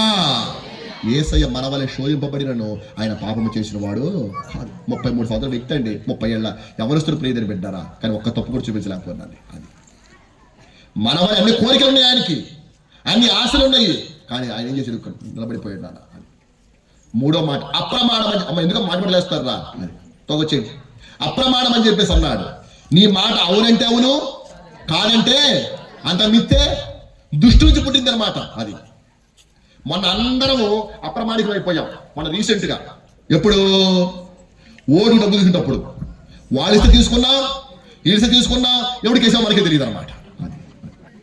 వాళ్ళకి చేస్తామని చెప్పావు, వీళ్ళకి చేస్తామని చెప్పావు, ఎవరికి వేసావు నువ్వు ఎన్నోట్లు నీకు. అది అందరం తేలిపోయాం ప్రియదని పెట్టారా. అది మీరు తీసుకోవాలి పాస్టర్ గారు, నేను తీసుకోరా. అది మా ఇంటికి రాబాకమని చెప్పి నేను ప్రత్యేకించి. అది వస్తారు ఇస్తారు బాగానే ఉంటుంది, మళ్ళీ వేసి అడుగుతాను, అవసరం అడుగుతాను, నీవు సమాధానం చెప్తాడు, అవతల బొమ్మని చెప్పాను. అది నా ఇంటికి కూడా రాలే. అది పైగా పాస్టర్ గారు చెప్పాను, మర్యాద చెప్పిన పాస్టర్ గారు ఏదో తీసుకోకూడదని చెప్పేసి అన్నారు. మా విశ్వాసం తీసుకోకపోని చెప్పా అని అంటారు కదా, తీసుకున్నారు వాళ్ళమాట. అప్పుడు ఇంకో మాట కూడా చెప్పారు, తీసుకోండి అమ్మా, నువ్వు తీసుకుంటే వాళ్ళకి వేసేయండి, 2 పక్కలు తీసుకుని నాశనం చెప్పాకమని చెప్పేసి అన్నారు. వాళ్ళు తిడతారు నాన్న. అది ఓడిపోయి ఏం చేస్తాడు, తిడతాడు. అది మా ఊరి పక్కన కొచ్చెరలు ఉందన్నమాట. మా రంగలూరు మరి పక్కన కొచ్చెరలు, ఈపూర్ మండలంలో కొచ్చెరలు ఉందన్నమాట, ఆంధ్ర పల్నాడులో. అయితే పోయిన సంవత్సరం ప్రెసిడెంట్ ఎలక్షన్ జరిగినాయి, బయట విషయాలు కాదు, విషయం చెప్తున్నాను. ఆ ప్రెసిడెంట్ ఎలక్షన్ జరిగితే అందరూ డబ్బులు పంచాడు. ప్రెసిడెంట్ ఎలక్షన్ సర్పంచ్ ఎలక్షన్ అన్నమాట, డబ్బులు పంచేసాడు, తీరా ఓడిపోయాడు. మీరు వేస్తారని చెప్పి డబ్బులు ఇచ్చాను, నేను ఓడిపోయి కాబట్టి నా డబ్బులు నాకేమని చెప్పేసి మొత్తం వసూలు చేసిన మొత్తం అన్నమాట. ఊరికి ఇల్లు తిరిగి వసూలు చేశాను. వచ్చారు వాళ్ళు చూసుకోవడం అవసరం కాదు. మన అప్రమాణికులు అంటున్నారు, చర్చికి పోతాడు టెంకాయ గుడిసండి కొంతమంది చేత, నీకే ఓటేస్తామని చెప్పేసి ఎంత తిట్టాడో ప్రియతని పెట్టారా. చర్చికి పోతారంటే మీ దేవుడు గొప్పడే చెబుతున్నాడు, ఇదే మీరు చేసిన పని చెప్పి ఎంత నటకారం మాట ప్రియతని పెట్టాలి, అవమానం పాలైపోతున్నారా. నా బాధ అదే, మీ ఎడిపోతే నాకెందుకు. అది కానీ క్రైస్తవ దేవుడికి మాత్రం అవమానం తాకూడదు. హల్లెలూయా అంటే చెప్ప, హల్లెలూయా. నీ మాట అవునంటే అవును, అసలు ముందు నీ భర్తని నమ్మాలి నేను ముందు. అది నా భార్య చెప్పిందంటే అబద్ధం ఆడదండి అలా చర్చికి పోతే కనుక. అది నిన్ను నమ్మనే నేను అంటే నీకు అసలు నువ్వు పాడబడిన దండగే, నువ్వు ప్రార్థించిన దండగా ప్రయోజనం పెట్టారు. అది అందుకోసం సభలన్నారా, ఈ మాట చెప్పడం కోసం సభల బుజ్జి. అది లేదా నాకు జోకులు వేసి 3 పిటకాలు చెప్పేసి నవ్వించేస్తే ఒకరు వెళ్ళిపోతారు, దానివల్ల నాకు ప్రయోజనం లేదు, మీకు ప్రయోజనం లేదు. అది మార్పు చెందడం కోసమే ప్రయోజనం పెట్టారు. అది నీ మాట అవునంటే అవును, కాదంటే చివరికి ముసలిళ్ళు కూడా మాట తట్టేవాడు ఉంటున్నారు అన్నమాట, ఎవరిని నమ్మలేకపోతారు. కాబట్టి అలా ఉండకూడదని చెప్తాను ప్రయోజనం. 4వ మాటగా ప్రతీకారం గురించి మాట్లాడాడు. దేని గురించి నానా? ప్రతీకారం గురించి మాట్లాడాడు. కంటికి కన్ను, పంటికి పళ్ళు అని చెప్పేసి అన్నాడు. కన్ను పోతే కన్ను తీసేయాలా, పళ్ళు పోతే పన్ను తీసేయాలి. కానీ ఇప్పుడు దేవుడు చెప్తున్నాడు, నీ కుడి చెంప మీద కొడితే ఎడమ చెంప చూపించమన్నాడు. ఎంత బాగా చెప్పాము కదా. ఎవరైనా చూపించాడు వరకు? ఎవరైనా చూపించాడా? ఏదైనా జరిగితే నీ సంగతి తెలుస్తా. అసలు నేనంటే ఎలా కనపడి కంటికి నేను అసలు మా ఊళ్ళు మొత్తం రాని అది నువ్వు తేలిపోతామన్నా తప్పితే తగ్గించుకుని లేదు ప్రియతని పెట్ట. అక్కడ కుడి చెంప కొట్టడం ఏంటమ్మా, చెంపపై కూడా దెబ్బ తగులుతుందా, దెబ్బ తగులుతుంది. కుడి చెంప మీద కొట్టడం అవమానం అన్నమాట. అది అవమానం ఏంటి? ఇప్పుడు చెప్పుతో కొడతారంటారు, చెప్పుతో కూడా ఎంత తగులుతురా, చెప్పుతో కొట్టడం తీవ్ర అవమానం అన్నమాట. ఎవరిని అవమానపరిస్తే ఆ అవమానాన్ని సహించమని చెప్పాడు. హల్లెలూయా. అంటే చెప్పడం హల్లెలూయా. అది పరిపూర్ణ లక్షణం ప్రియతను పెట్టారా. ఆయన ఉమ్మి వేశారు, గడ్డమ పెరిగి వేశారు, పిడిగుద్దులు గుద్దారు. ఎవరు అన్నాడా? ఆయన దూషింపబడి బదులు దూషింపలేదు, శ్రమ పెట్టబడి బెదిరింపలేదు. ప్రియతను పెట్టారా. మన కొరకు అడుగు జాలు ఉంచిపోయాడు. పాస్టర్ గారు మీరు చెప్పేవన్నీ కష్టమేనండి, అదే క్రైస్తవ కష్టమే. అలా ఉన్నవాడే పరిపూర్ణుడు. అస్తమానం మారు మనసు బాప్తిసం పంచడం ఏమంటారా సంపూర్ణరా అని చెప్తున్న ప్రియతను పెట్టి పూట. లాస్ట్ మాట నాన్న శత్రుద్వేషం నుంచి మాట్లాడాడు. శత్రువును ద్వేషిస్తాం, స్నేహితులు ప్రేమిస్తాం. నేను చెప్పేది ఏమిటంటే శత్రువుల కోసం ప్రార్థన చేయి, వారిని ప్రేమించమని చెప్పాడు నాన్న. శత్రువులను ప్రేమించమన్నాడు. హల్లెలూయా. అంటే చెప్పండి హల్లెలూయా. మన ఇంట్లో మన అత్తగారే మనకు శత్రువు, మన కోడలే మనకు శత్రువు. ప్రియదని పెట్టారా. వాళ్ళని ప్రేమించం. అది ప్రపంచం అంతా ప్రేమిస్తాం కానీ కొంపల వాళ్ళ మాత్రం ప్రేమించమని మనం అన్నమాట. అది మన ఇంట్లో అత్తగారి బోవ పెట్టకుండా నువ్వు వచ్చి ప్రేమ పాట పడితే ఏం ఉపయోగం? ఇంట్లో కోడ సరిగా చూసుకోకుండా నువ్వు వచ్చి ప్రార్థన చేస్తే ఏం ఉపయోగం నానా? అది కుటుంబం బాగుంటే సమాజం బాగుంటే సమాజం బాగుంటే సంఘం బాగుంటుంది. ప్రియదని పెట్టారా. అది లేకపోతే మనస్పర్ధలు వస్తాయి, సమాధానం లేకుండా పోతారు మాట. నేను మా అమ్మ భోజనం అన్నం పెట్టకుండా వచ్చి మీ కబురు చెబుతూ మీరు ఎంటారు అసలు? అది తెలియక అడుగుతాను. ఈయన వాళ్ళ ఊర్లో వాళ్ళ అమ్మకే భోజనం పెట్టంట, మన జీవితం కబురు చెప్తున్నా చెప్పి అనరా? అసలు వింటారా వాక్యం? అసలు ఫలిస్తుందా చెప్పండి. కాబట్టి ముందుగా మన శత్రువు ప్రేమించి, మన అత్తగారి శత్రువేం కాదు, మన ఇంట్లో వాళ్ళ శత్రువులు ఏం కాదు నాన్న, కానీ అలా ఫీల్ అవుతున్నాం కదా మనము. అది కాబట్టి ప్రియదని బిడ్డారా, ఈ 5 విషయాల్లో పర్ఫెక్ట్గా ఉన్నవాడు ఏం చెప్పాడు? పరిపూర్ణ అని చెప్పాడు అన్నమాట. ఒకటేమో ద్వేషం లేనివాడు, 2 మోహము చూపుడు చూడని వాడు, 3వదిగా మాట తప్పని వాడు, 4 ప్రతీకారం తీర్చుకొని వాడు, 5వ శత్రువుగా ప్రేమించేవాడు ఎవరంటే పరిపూర్ణుడు అని వాక్యం సెలవిస్తోంది. అర్థమైతే స్తోత్రం చెప్పండి ఒకసారి. హల్లెలూయా. కాబట్టి 2వ విషయం నాన్న పరిపూర్ణ యొక్క విషయం లక్షణాలు ఆ విధంగా ఉంటాయి. ఒకటేమో పరలోకంలో ధనం సంపాదించుకుంటాడు, 2వదేమో ప్రభు యొక్క లక్షణాలు మనకి కలిగి ఉంటాడు. ఇక 3వ విషయం జ్ఞాపకం చేస్తాను ప్రియతను బిడ్డారా. చూద్దాం నాన్న ఫిలిప్పీ పత్రికలో 3వ అధ్యాయంలో 15వ వచనం చదువుదాం. ఫిలిప్పీ పత్రిక 3వ అధ్యాయము 15వ వచనం. ఇవన్నీ అనుసరిస్తే మీదే పరిపూర్ణమైన సంఘం ప్రియతను బిడ్డారా. అది రాకడానికి సిద్ధపడే లెక్క. అలా ఉండకపోతే సిద్ధపడేది కాదు అండి. ఆయన వచ్చిన విడిచిపెట్టి వెళ్ళిపోతారని చెప్తున్న వాక్యం నాన్న. అది కాబట్టి మనలో పరిపూర్ణమైన వారందరము ఈ తాత్పర్యమే కలిగి ఉంది. ఏ తాత్పర్యం? అది 14వ వచనం. క్రీస్తు యేసునందు దేవుని ఉన్నతమైన పిలుపుకు కలిగిన బహుమానము పొందవలెనని గురి యొద్దకే పరిగెడుచున్నాము. హల్లెలూయా. దేవుని అందరి బహుమానం పరిగెడుతున్నామంటున్నాను. అది ఈనాడు దేని కోరుకుంటున్నావు, దేని కోసం పరిగెడుతున్నావు అంటే నీకు అసలు నీకు గురే లేదు, లక్ష్యమే లేదు నాన్న. అది దేనికోసం వస్తున్నావు చర్చికి, నువ్వు దేనికోసం ప్రార్థన చేస్తున్నావు నువ్వు అంటే నీకు లక్ష్యం లేదు. అది ప్రార్థన అయిపోద్ది, నన్ను ప్రార్థన చేయమంటారు. కొంతమంది కాళ్ళు నొప్పి అంటారు, కొంతమంది కన్ను నొప్పి అంటారు. అవి మళ్ళీ వస్తాయి, పోయిన తర్వాత మళ్ళీ వస్తాయి. అది పోయిన సంవత్సరం వచ్చి ప్రార్థన చేస్తే తగ్గిపోయింటే మళ్ళీ వస్తాయిగా, వచ్చినాయిగా, దానికే పెద్ద విషయం. కానీ లక్ష్యం ఏంటి? అది నీ గురేమిటి? అపోస్తలుడు పౌలు అంటున్నాడు నాన్న, బహుమానం పొందాలి యేసయ్య వద్ద. దేవునికి స్తోత్రం. యేసుతో పాటు ఆమె జబదే కుమార్ తల్లి అడిగిందట, అమ్మ నీకేం కావాలంటేను, నాకు ఎవరు కొడుకులున్నారండి, నువ్వు సింహాసనం కూర్చుంటావు కదా, అటుపక్క ఒకడు ఇటుపక్క ఒకడు కూర్చోబెట్టమంట. ఆమె కోరికలు ఎప్పుడు ఎదురు పెట్టినారా? అది అపోస్తలుడు పౌలు అంటాడు, నా కొరకు నీతి కిరీటం ఉంచబడి ఉంది అని చెప్తున్నాడు. అది ఇప్పుడు 10th క్లాస్ చదువుతున్న పిల్లోడు, ఏంట్రా నీ లక్ష్యము? మా స్కూల్ పోస్ట్ రావాలి, నేను మా అమ్మ పేరు తేవాలి నాకు. అది అంటాడు ఒకడేమంటాడు, నా ఫస్ట్ వస్తే చాలు, నాకు మంచి సీట్ వచ్చేస్తే మంచిగా చదువుకుంటా అంటాడు. వాడు అడుగుతావు ఏంటని గురి? నేను డాక్టర్ కావాలండి, నాకు నేను లాయర్ కావాలండి అని కోరుకుంటాడు. నువ్వు చర్చి కోసం నీ ఏ గురి అయితే అది తెలుసు అసలు నీకు? ఒక జీతం ఉందని, బహుమానం ఉందని, కిరీటం ఉందని, సింహాసనం ఉందని ఎవరు తెలుసు అసలు నీకేమన్నా? దానికోసం పాటుపడుతున్నావు, ప్రయత్నం చేస్తున్నావా? లేదండి చర్చికి వస్తానండి, కూర్చున్నానండి, కొత్త పడుతుందండి, నేర్చుకుంటానండి, అతి పరిశుద్ధుడా స్తుతి నైవేద్యం పాట వెళ్ళిపోతాను చెబుతున్నావా? అది అసలు గొప్ప పాట యాక్చువల్గా అసలు అర్థం తెలిస్తే పాట దాన్ని. అది మనకేంటంటే అర్థంతో పర్లేదుగా, మనకి ఊరికే కొత్త పడితే పాడతాం అంతవరకు అన్నమాట. బైబిల్ కూడా చదువుతామని తప్పితే మనకు అర్థం చేసుకోవాలి, మనము అర్థం కలిగిన ప్రవర్తించాలన్న. అది కాబట్టి సంపూర్ణమైన అందరూ కూడా మనము అలాంటి తాత్పర్యం కలిగి ఉండాలి, భావం కలిగి ఉండాలి. మనం బహుమానం పొందుకోవాలి ప్రభు కోసం. అంత భక్తి ఎందుకు చేస్తున్నావురా? అది అందరూ ఎక్కడ కూర్చొని టీవీలు చూసుకుంటావు, సెల్ ఫోన్ చూసుకుంటా ఉంటే నీకు ఎందుకు వచ్చి నీ బాధరా? నీకోసం బహుమానం కోసం నాన్న. అది నీకోసం దేవుడు బహుమానం దాచి ఉంచాడు, నీకోసం కిరీటం దాచిపెట్టి ఉంచాడు, నీకోసం సింహాసనము దాచి ఉంచాడు. నమ్మితే గట్టిగా చప్పలు కొట్టవు సార్ నాన్న, నమ్మితే కనుక. నిన్న అడిగారు, పాస్టర్ గారు మీరు ఇంతమంది ఉద్యోగం చేసేవారు కొవ్వూరులో ఎందుకు విడిచిపెట్టారు అడిగారు. అప్పుడు ఏమన్నాను, బ్యాలెన్స్ చేయలేకపోతున్నాను, ఉద్యోగాన్ని సేవని బ్యాలెన్స్ చేయలేకపోతున్నాను ప్రభువా నువ్వే చూసుకోనని చెప్పేసి ఉద్యోగం విడిచిపెట్టి సేవకు వచ్చేసి అని చెప్పేసి అన్నాను. వాళ్ళ ఆలోచన అలాగే పాస్టర్ అడిగిన ఆయన ఆలోచన సేవ కోసము రాజప్రసాద్ గారు ఉద్యోగం విడిచిపెట్టారని లెక్చరర్ అని చెప్పేసి చెప్పుకోవడం. అది నా ఫ్రెండ్ ఒకడు ఉన్నాడు కోటేశ్వరరావు అని చెప్పేసి అన్నిజుడు అనమాట. వాడు ఇప్పుడు డెన్మార్క్ లో ఉన్నాడు అనమాట. వాడు మొన్న వచ్చి అంటున్నాడు, ఏ రాజేంద్ర ఉద్యోగం మానేసావా, పాస్టర్ మటుగా ఇలా లాభసాటిగా ఉందా అంటాడు వాడు. అది నా భాష అర్థమైందమ్మా, లాభసాటిగా ఉందా అంటే ఉద్యోగం కంటే ఈ జీతం లాభసాటిగా ఉందా, అది కానీ మానేసా అంటాడు. ప్రయత్నం పెట్టారు వాడు గురి, అది వాళ్ళు గెలిచి మంది మైండ్ అనమాట. దానికోసం కాదండి ప్రయత్నం పెట్టాలి. ఉద్యోగం ఎందుకు మానేసుకున్నామంటే పనులు ఎందుకు మనకు ఇది చేసుకున్నావు ప్రయత్నం పెట్టాలి. ఎందుకు తిట్టింటున్నాము, ఎందుకు అవమానపడుతుంది ఫ్యామిలీ, ఎందుకు సంతోషపడుతున్నాను. అది సగం రోజులు మీరు ఊర్లో సగం రోజులు ఉండరురా, చర్చి ఊరిలో 10 మంది కూడా రానా, మొత్తం సందానికి 100 రూపాయలు ధర. అది భార్య ఉంటుంది, పిల్లలు ఉంటారు, ఆయన నిలబడి చేస్తా ఉన్నారు. అది దేనికోసము, దేవుడి కోసము. అల్లెలు గడి చెప్పకూడదు ప్రతి అర్థమైతే కదా. మాటలంటికి లేవకపోతే కనుక నాన్న మనం దీవించబడలేవరా, అది మనకు రక్షణ లేదు నాన్న. అది అర్థమవుతుందమ్మా.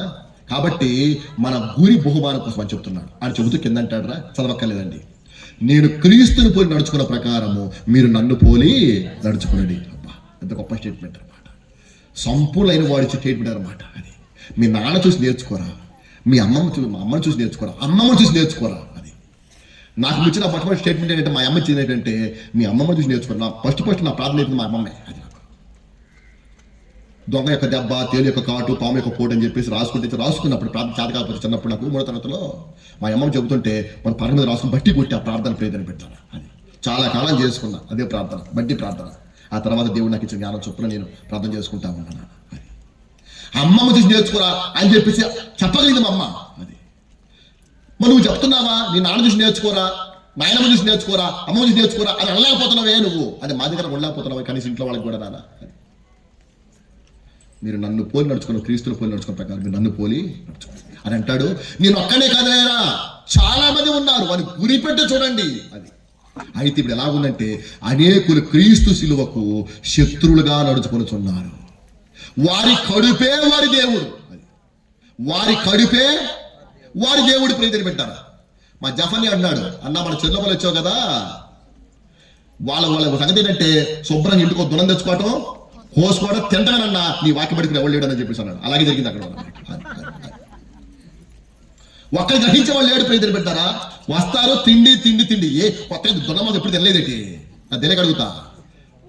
కానీ మళ్ళీ కంగారు అన్నమాట, మళ్ళీ అన్నమాట. అది కాలిన పాస్టర్ గారు ఎప్పుడు తినే చచ్చిపోతే ఒక రోజు రాకపోతే.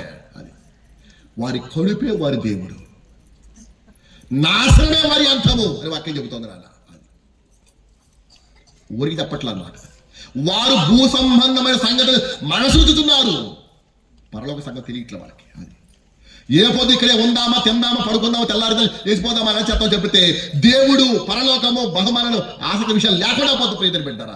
నీతి, పరిశుద్ధ అనే సమాధానం అనే మాటలు లేకుండా పోతున్నారు జీవితంలో. అది భూ సంబంధమైన సంగతులు మనసుతున్నారు. అది అయితే అంటాడు మన పౌరస్థితి పరలోకమందున్నది, అక్కడ రక్షకులను మనం కనిపెడుతున్నాం. గట్టిగా చెప్పకుండా ప్రయత్నం పెట్టారు.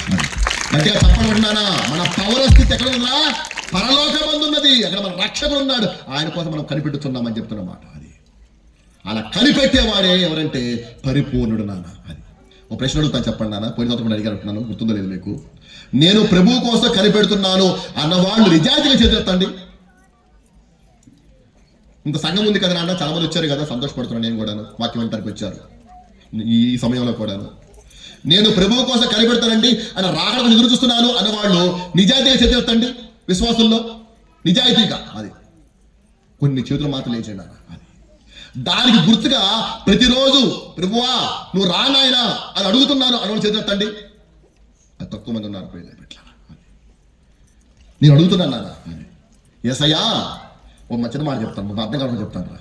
మొన్న సేవకులారా అనేలారా దేవుడు మీటింగ్ జరిగింది, పార్టీ సెలక్షన్ మీటింగ్ జరిగితే ఆ ఏరియాలో ఉన్న ఆ టైంలో అన్న మధ్యాహ్నం పూట ఖాళీ కదా నువ్వు మీటింగ్ రా అన్న, సేవకులు మీటింగ్ జరుగుతాను. అది ఒక సంస్థ అంటే ఒక గ్రూప్ తయారైపోయి సేవకులు మీలాగా ప్రార్థన చేసుకుంటాం అంతా కూడా.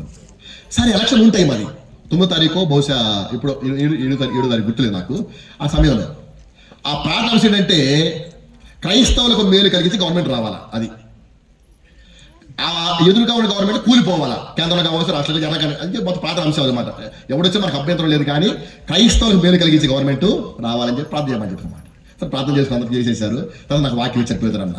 అప్పుడు ఏమన్నాను, వాడిని ఓడిద్దాం ఈయన గెలిపిద్దాం అది మనకెందుకు, అసలు మన గవర్నమెంట్ వచ్చేస్తే అలా కట్టే సపోర్ట్నా మనమే గవర్నమెంట్ అయిపోతుంది. మన గవర్నమెంట్ మన ప్రభు గవర్నమెంట్ వస్తే మనమే ఏలుబాట్లు అయిపోతాం కదా, మనమే రాజులు అవుతాం కదా, మనమే సింహాసనం ఉండి పరిపాలన చేస్తాం కదా ప్రియదరి పెట్టారా. అది కోరుకోవాలా, అది వాడిని గెలిపించు ఈయన ఓడించు వాడు ఎలాగైనా మనకెందుకు అది మన గవర్నమెంట్ మనకు వచ్చేస్తే, మన ప్రభు గవర్నమెంట్ వస్తే కనుక 1000 ఏళ్ళు ఇలపై యేసు రాజ్యమేలోను 1000 ఏళ్ళు ఇలపై కపట్లో ఈ లోక రాజ్యములన్నీ ఆయన ఏలోను, ఈ లోక రాజ్యములన్నీ ఆయన ఏలోను, నీతి శాంతి వార్ధిల్లును, నీతి శాంతి వార్ధిల్లును, న్యాయమే కన్నబడును, న్యాయమే కన్నబడును, యేసు రాజుగా కప్పట్లో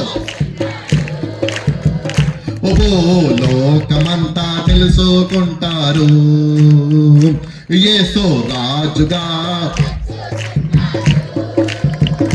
ఓ లోకమంతా తెలుసుకుంటారు, రవి కోటి తేజుడు రమ్యమైన దేవుడు, రమ్యమైన దేవుడు రారాజుగా వచ్చుచున్నారు, యేసు నిద్రపోయేవాళ్ళు వచ్చుచున్నారు, యేసు రాజుగా వచ్చుచున్నారు, ఓ లోకమంతా తెలుసుకుంటారు. హల్లెలూయా, గట్టిగా చెప్పడమ్మా హల్లెలూయా. కాబట్టి ఆయన రాకడ కోసం ఏం చేస్తున్నాం, మనము ఎదురు చూస్తూ ఉండాలి ప్రియదని పెట్టారా. ప్రభువైన యేసయ్య రమ్మని అడిగేవాళ్ళు కొంతమంది ఉన్నాం, అది లేకుండా లేవు, చాలా మంది ఉన్నాం నాతో పాటు. అది అయితే ఒక్కడు పిలిస్తే దానికి 10 మంది పిలిస్తే దానికి తేడా ఉందా లేదా చెప్పండి అన్నా, ఉందా లేదా? ఇప్పుడు మన ఎమ్మెల్యే గారు నువ్వు రావాలనుకుందాం, నేను వెళ్ళాను ఎమ్మెల్యే గారు మా ఊరు అని చెప్పేసి అన్నాను, అసలు వస్తా పదా అని చెప్పేసి అన్నాడు. ఏంటో అని చెప్పేసి నేను ఎలమదన్న కలుపుకున్నాను, కొంచెం బలం పెరిగింది. ఆ తర్వాత ఆడమన్న కలుపుకున్నాను, కొంచెం బలం పెరిగింది. ఇలా 20 మంది కలిసి అనుకోండి ఏమవుతుంది, త్వరగా వచ్చేస్తారు ఆయన. అది అలాగే సంఘం సార్వత్రిక సంఘం అంతా కూడా ప్రభువుని యేసయ్య త్వరగా రమ్ము అని పిలిస్తే ఆయన వస్తాడా రాడా చెప్పండానా? హల్లెలూయా. మరి ఎందుకు రావట్లేదు? అసలు తెలిసి వాళ్ళు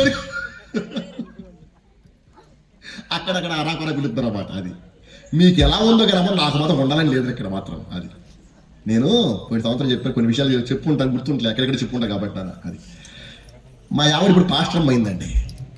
అంతమంది పాస్టర్ కదా, సామాన్య విశ్వాసం ఇలాగ అనమాట. అయితే మా 2014 పెళ్ళి అయిపోయింది.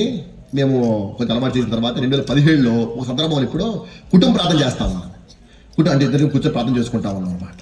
ఆ ప్రార్థనలో చేస్తానమాట నేను, ప్రభువా 2015లో వస్తామనుకున్నాను రాలేదు, ప్రభువా 16లో వస్తామనుకున్నాను రాలేదు, ప్రభువా ఈ సంవత్సరం అన్నా వస్తావా రావా ప్రభు ప్రార్థన చేస్తా ఉన్నా.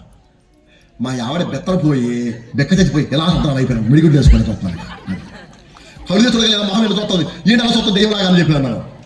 అదేం పాడతారా మావయ్య, మొన్న వస్తానన్నావు రాలేదు, నిన్న వస్తానో రాలేదు, ఈ పూటైనా వస్తావా రావా, అదే పాడతా ఫ్రెండ్ మించి పిలుస్తాను అన్నమాట. అప్పుడు నేను అన్నాను, నీకు పర్ల వెళ్ళాలి లేదా అని అడిగాను నేను. వెళ్తాం ఎందుకు వెళ్ళను అన్నమాట. అంటే అప్పటికి మరి పర్ల వెళ్ళాలని ఏం చేయాలా, ప్రభు రావాలా. హల్లెలూయా. ఆయన పిలిస్తే వస్తాడు, ప్రియతని పెట్టారా, పిలవకపోతే రాడు కదా ఆయన అని చెప్పేసి అన్నమాట. అప్పుడు అంది మా ఆవిడ అంది, మాయా అప్పుడు నాకు ఇంత చిన్నపిల్లలు అనమాట, మనకి ఇంకా చిన్నపిల్లలు ముద్దు మురిపి ఇంకా తేరనే లేదు, అప్పుడు ప్రభు తెలాగ మాయా అన్నమాట. అప్పుడు నేను అన్నాను, నీ అంగళూరు ఎక్కడికి పోదు, మీ అక్కపాలెమో ఎక్కడికి పోదు, మీ ఊర్లు ఎక్కడికి పోవు, అన్ని రీమోడలింగ్ చేయబడతాయి. ఏదైనా తోటలు అవుతుంది, దేవుడే రాజ్యం పరిపాలన చేయబోతున్నాడని చెప్పాను. గట్టిగా చెప్పకూడదు, ప్రియతని పెట్టాను. అదవుతామా? అందరు కొత్త ఆకాశములు కొత్త భూమి వస్తాయి, ప్రియతని పెట్టారా. అది నీతి ఉంటుంది, న్యాయం ఉంటుంది. మా అక్కయ్య వెళ్ళి హ్యాండిక్యాప్ ఉండండి, అవిటమ్మాయి ఇంత పెళ్లి లేదు, 47 సంవత్సరాలు మా అక్కయ్యకి అన్నమాట. చాలా సందర్భాలు బాధపడిపోయిన మాట. అప్పుడు దగ్గర కూర్చుంటారు, అక్క బాధపడ మాకు అక్క, ఒక నిరీక్షణ ఉంటుంది మన క్రైస్తవులం కాబట్టి. ప్రభుని పరిపాలన చేసేటప్పుడు మనం లేచినప్పుడు కుంటోళ్ళు ఉండరు, గుడ్డోళ్ళు ఉండరు, మోగోళ్ళు ఉండరు, వికలాంగులు ఎవరు కూడా ఉండరు. అకాల మరణాలు లేవు. అకాల మరణం అంటే అర్థమంటే యాక్సిడెంట్లు ఉండవు. చిన్నగా చచ్చిపోయే పిల్లలు కూడా ఎవరు ఉండరు. ఏ పర్వతం ఏ మృగము కూడా హాని చేయదు. అటువంటి లోకం రాబోతుంది అక్క, అక్కడ నీ కాళ్ళు వస్తాయి అక్క అని చెప్పేసి అన్నాను. గట్టి చెప్పకుండా ప్రియతని పెట్టారు. అదండి మన లోకము, అదండి మన రాజ్యం, ప్రియతని పెట్టారు. దానికోసమే కనిపెడుతున్నాం. పరిపూర్ణ అయిపోతే అలా కనిపెడతావు, ప్రియతని పెట్టారా. అది నువ్వు కాకపోతే ఇక్కడే తిరుగుదాం అనుకుంటావు అన్నమాట. అది పిల్లోడికి తండ్రి ఏమి దాచిపెట్టాడో అర్థం కాదు వాడికి. అది నిన్న మా మావాడు 10 రూపాయలు ఇవ్వను, అర్థం కాడికి చెప్తున్నాను. 10 రూపాయలు ఇవ్వన్నా, లేవతలు పొమ్మన్నా అనేసరికి చుట్టుకుని వెళ్ళిపోయాడు అన్నమాట. వాడికి నేనేం దాచిపెట్టాను వాడికి ఏం తెలుసు. అది అలాగే మన ప్రభు మన కోసం ఎంతో దాచిపెట్టాడు, దానికోసం ఎదురు చూద్దామన్నాడు. అదే పరిపూర్ణ మాట చెప్పుకొచ్చాడు, ప్రియతని పెట్టారు. కాబట్టి 1, 2, 3 ఇంకొక 2 నిమిషాలు చెప్పేసి వాక్య భాగం నేను ముగించేస్తాను. పరిపూర్ణ మాట 2 నిమిషాలు చెప్పేసి ఒక 10 నిమిషాల వాక్య భాగం నేను క్లోజ్ చేస్తాను, ప్రియతని పెట్టారు. హల్లెలూయా చెప్పండి, మా దేవునికి స్తోత్రం. కాబట్టి 4 విషయం చెప్తాను. అసలు పరిపూర్ణ ఎవరంటారంటే, అక్కడ ఈ విషయం చెప్పిన తర్వాత అసలు సమస్య ఏమిటంటే ప్రియతని పెట్టారా, యూదుల సాంప్రదాయంలో ఒక మగ పిల్లవాడు పుడితే అతను పెరిగే 3 దశలకి 3 పేర్లు ఉంటాయి. చిన్నప్పుడేమో శిశువు అంటారు, కొంచెం పెద్దగా బాలుడు అంటారు, ఇంకొంచెం పెద్దగా పిల్లడు వచ్చాక పరిపూర్ణుడు లేదా కుమారుడు అంటారు. నాన్న అది ఈ 2 నిమిషాలు చెప్పేసి ముగించి 10 నిమిషాల వాక్య బాగా నేను క్లోజ్ చేస్తాను. పేరు లేచి వెళ్ళిపోవాల్సిన అవసరం లేదు. హల్లెలూయా హల్లెలూయా. చిన్నప్పుడు ఏమంటారు బుజ్జి చెప్పండి, నాతో పాటు శిశువు అని ఒకసారి అంటే చెప్పండమ్మా. శిశువు, కొంచెం పెద్దయ్యాక బాలుడు, పెళ్ళిడు వచ్చాక పరిపూర్ణుడు లేదా కుమారుడు అన్నాను. అది సంకేతం అన్నమాట. అది అర్థమవుతామా? కాబట్టి ఇప్పుడు మన పరిపూర్ణంగా ఏం కావాలా? శిశువుగా ఉండకూడదు, బాలుడిగా ఉండకూడదు, మన పెద్దోడు అవ్వాలి, ప్రియతని పెట్టారా. అది శిశువు ఎవరు, బాలుడు ఎవరు చెప్పేసి వాక్య బాగా నేను ముగించేస్తాను. 3 మాట చెప్పేసి ముగించేస్తాను. శిశువుగా ఉండకూడదు. ఇప్పుడు అందరం కూర్చున్నాం శిశువులమా అంటే ఏమో తెలియదు మనకి. శిశువుల లక్షణాలు ఉంటే శిశువులమే, లేకపోతే లేనట్టాను. ఏమిటి పాస్టర్ శిశువు లక్షణాలు చూద్దాం. కొరింథీ మొదటి పత్రికలో 3వ అధ్యాయంలో మొదటి వచనం చదువుదాం. 10 నిమిషాలు దాన్ని క్లోజ్ చేస్తాను, అంటే మధ్యలో ఆగిపోతే బాగోదని. కొరింథీ మొదటి పత్రిక 3వ అధ్యాయం మొదటి వచనం. శిశువు యొక్క లక్షణాలు ఏమిటి? సహోదరులారా, ఆత్మ సంబంధులైన మనుషులతో మాట్లాడినట్టు నేను మీతో మాట్లాడలేకపోతుంది. శరీర సంబంధులైన మనుషులే అనియు క్రీస్తునందు పసిబిడ్డలే అనియు మీరు మీతో మాట్లాడవలసి వచ్చను. చాలా అది పేతురు గారు ఏమన్నానా కొరింథీ సంఘం అన్నాడు, సహోదరులారా మీరందరూ ఆత్మ సంబంధులేమో అనుకున్నాను, తీరా చూడబోతే ఎలా ఉంటుంది తెలుసా, శరీర సంబంధంగానే ఉన్నారు, క్రీస్తునందు పసిబిడ్డలు ఆయన అని చెప్పేశారు. ఎందుకలా చెప్పాడు పాస్టర్ గారు? అసలు వాళ్ళకున్న ఆధిక్యత ఏమిటంటే 1వ అధ్యాయం 7వ వచనం. గనుక ఏ కృపావరమునందును లోపము లేక మీరు మన ప్రభువైన యేసు క్రీస్తు ప్రత్యక్షత కొరకు ఎదురు చూస్తున్నారు అన్నాడండి. అది ఆయన కృపావరం ఉన్నాయటండి. బుద్ధివాక్యము, జ్ఞానవాక్యము, విశ్వాసవరము, స్వస్థపరుస్తారు, భాషలు మాడతారు, ప్రవచనాలు చెబుతారు, ఆత్మవేచన అన్ని చేస్తున్నారు. కానీ రే ప్రభు ఎప్పుడు వస్తాడు ఎదురు చూస్తారు. కన్నానా చూడటానికి అబ్బో బ్రహ్మాండంగా ఉంది, కానీ లోపల మాత్రం క్రీస్తు ఇంకా పసిబిడ్డలా ఉన్నాడు. ఏం చేశారు పాస్టర్ గారు? 3వ అధ్యాయం 3వ వచనం. మీలో అసూయయు కలహములు ఉండగా మీరు శరీర సంబంధులై మనుష్య రీతిగా నడుచుకునే వారు. అది సంగతి అన్నమాట. ఇంకా అసూయలు, కలహాలు, గొడవలు, కొట్లాట్ల కనుక ఉంటే కనుక మీరు ఇంకా అటువంటి వారంటే శిశువులు పోలి ఉన్నట్టు లెక్క. మనం ముగించేస్తాను రా, లాస్ట్ మాట వినండి అమ్మా. 2 గోరుముద్దలాగా తింటే బలం వచ్చేద్దా. అది మీలో అసూయలు కలహములు ఉండగా గొడవలు కనుక ఉంటే, అసూయలు ఉంటే, తగాదలు ఉంటే, పోలీస్ స్టేషన్ కనుక కొట్టుకోవడం కనుక ఉండేటైతే ఇంకా మీరు శిశువులుగానే ఉన్నట్లు లెక్క అని చెప్పాడు ప్రియతని పెట్టారు. కాబట్టి మీరు చివరి పని ఏమిటంటే ఎఫెసీ పత్రికలో 4వ అధ్యాయంలో 14వ వచనం చదువుదాం. ఎఫెసీ పత్రిక 4వ అధ్యాయము 14వ వచనం. అమ్మ ముగించేస్తారు, 10 నిమిషాలు రా బుజ్జి. అది అందువలన మనం ఇక మీదట పసిపిల్లలమై ఉండి మనుషుల మాయోపాయముల చేతను, వంచనతోను, తప్పు మార్గములకు లాగు కుయుకుతోను గాలికి కొట్టుకొని పోవునట్లు ఇటు కలిపెంపబడిన ప్రతి ఉపదేశములకు ఇటు అటు కొట్టుకొని పోక అల్ల చేత ఎగరగొట్టమైన వారమైనట్లుండక ప్రేమ కలిగి సత్యము చెప్పుచు క్రీస్తు వలె ఉండుటకు అన్ని విషయములలో ఎదుగుదుము అన్నాడు నాన్న. అది మనం ఇక మీద పసిపిల్లగా ఉండొద్దు, క్రీస్తులాగా ఎదుగుదాం, ప్రేమ కలిగి ఉందాము, సత్యము కలిగి ఉందాము. అది ప్రేమ కలిగిన వాడు సత్యము కలిగిన వాడే క్రీస్తు వలె ఉన్నవాడు ప్రియతని బిడ్డ. పసిపిల్లగా ఉండొద్దు ఇక్కడ నుంచి మనము అని చెప్పేసి అన్నాడు. అర్థమవుతున్నా? హెబ్రీ పత్రిక 5వ అధ్యాయము 12వ చదువుదాం. త్వరగా వెళ్ళిపోతున్నాను, మీకంటే ముందు ఫాస్ట్ వెళ్ళిపోతున్నాను. హెబ్రీ పత్రిక 5వ అధ్యాయము 12వ వచనం. కారణాలను బట్టి చూస్తే మీరు బోధకులుగా ఉండవలసిన వారై ఉండగా దేవోక్తులలో మొదటి మూల పాఠములను ఒకడు మీకు మరలా నేర్పవలసి వచ్చను. మీరు పాలు తాగువారే గాని బలమైన ఆహారం తినడం కారు. పాలుతో ప్రతి వాడు శిశువే కనుక నీతి వాక్య విషయంలో అనుభవం లేని వాడై ఉన్నాడు. అది సంగతి. అది ఈ నీతి వాక్య విషయం అనుభవం లేకపోతే వాడు ఇంకా శిశు దశలో లెక్క ప్రియతని పెట్టారు. ఆ నీతి వాక్యం అనుభవం రావాలంటే క్రమం తప్పకుండా ఆదివారం కూడా ప్రార్థన రావాలి ప్రియతని పెట్టారు. హల్లెలూయా. చేతుల పైకైతే ముగించేస్తారు. హల్లెలూయా. క్రమం తప్పకుండా ఆదివారం పూట ప్రార్థన రావాల్సిందే నాన్న. అది నీతి వాక్య అనుభవం కావాలంటే ఆదివారం పూట శరీరానికి మాంసం ఎంత అవసరమో ఆత్మకు వాక్యం అంత అవసరం ప్రియతని పెట్టారు. కానీ ఈనాడు చర్చిలకు వచ్చే వాళ్ళు తక్కువైపోయారు అన్నమాట. కుదిరితే వస్తారు, లేకపోతే అన్నమాట. గోదావరి జిల్లా బట్ట మొదటి ఆదివారం బాగా వస్తారట, మిగతా 3 ఆదివారాలు వచ్చే వస్తారు లాగుంటుందట. ఎందుకంటే మొదటి ఆదివారం తమ్ముడు బల్లారం ఉంటుంది కాబట్టి నువ్వు తీసుకొని ఫస్ట్ అయిపోతారు అన్నమాట. ఇక మిగతా కనపడదు. ఇంక మళ్ళీ అది ఊర్లో ఉండి కూడా రాకపోతే లాగరా, ఊరు విడిచెళ్ళిపోతే పని వేరే విషయం. అది అది ఇంకో మాట చెప్తారండి, ఆదివారం పూట ఏ పనులు పెట్టుకోకూడదురా. అది అది పరిశుద్ధ దినం, ప్రభు దినం. అది అది నీకు ఎన్నో అనొచ్చు, కానీ మనోళ్ళకి తెలుసా, ఆదివారం పూటే ఫంక్షన్లు పెడతారు, ఆదివారం కూడా చుట్టాలు చిత్రం ఆడదాం, ఆది శుభ్రంగా కోసుకొని పరిగణ తినొస్తారు మాట శుభ్రం. కాబట్టి నాన్న తీసుకోసుకొని తినడం తప్పేనా అంటలేదు, కానీ మీ ఇష్టంగా ఎంజాయ్ చేయొచ్చు, కానీ దేవుడి పని మాత్రం పాడు చేయబాక ప్రియతని పట్ల. అది అది ప్రభు దినం నాన్న. అది మీరు ఇచ్చే కానుకల కోసం కాదండి, మిమ్మల్ని బలపడడం కోసం సేవకులు సోమవారం నుంచి శనివారం వరకు ఏం చెప్పాలో ఆశ్చర్యపడుతున్నాను. అది నా బిడ్డలు బలపడిపోవాలని చెప్పేసి. మీకు తెలుసు మీరు ఏం చేస్తున్నారో, వాళ్ళు ఎలా ఉండి బతుకుతా తెలుసు, అందరు కష్టపడి పనిచేసేటోళ్ళే, కానీ దేవుని సేవ చేసుకుంటున్నాను. అది నాకు ఎంతో ఇష్టం, నాకు నిజంగా చెప్తున్నాను. హల్లెలూయా. గట్టిగా చెప్పడం హల్లెలూయా. కాబట్టి నీతి వాక్య విషయం అనుభవం శిశువు కాబట్టి నీతి వాక్య విషయం అనుభవం కావాలి నాన్న. అలా కావాలంటే మీరు ఏమైనా ఉన్నానా, ఆదివారం పూట కుదిరినప్పుడు అవసరం బుధవారం పెడితే కనుక శుక్రవారం పెడితే ఎలా పెడితే వెళ్ళిపోయి వాక్యాలను నేర్చుకుంటూ ఉండాలా. వాడు పెద్దోడు అవుతాడు, లేకపోతే ఇంకా శిశువుగానే ఉండిపోతాడు. దానికంటే ముందు విషయం 3 చెప్పాడు. అది అంతకుముందు చెప్పినాం కాబట్టి అనలేదు. నువ్వు అబద్ధం ఆడేవాడు, శిశువుతో ఉన్నప్పుడు అబద్ధం ఆడేదానివి, ఇప్పుడు ఎదిగిన దానివైతే నిజం చెప్పు, సత్యం చెప్పు. ఒకప్పుడు నువ్వు దొంగతనం చేయదానివి, ఇప్పుడు నువ్వే పంచిపెట్టు. ఒకప్పుడు నువ్వు బూతులు మాట్లాడదానివి, ఇప్పుడు క్షేమాభివృద్ధికరమైన అనుకూలం వచ్చిన మాట్లాడు. ఇప్పుడు మాడి కాపాడుదానివి, ఇప్పుడు దీర్ఘశాంతము వహించన్నారండి. ఈ ఎదిగిన వాడి లక్షణాలు శిశు యొక్క లక్షణాలు అని చెప్పాడు.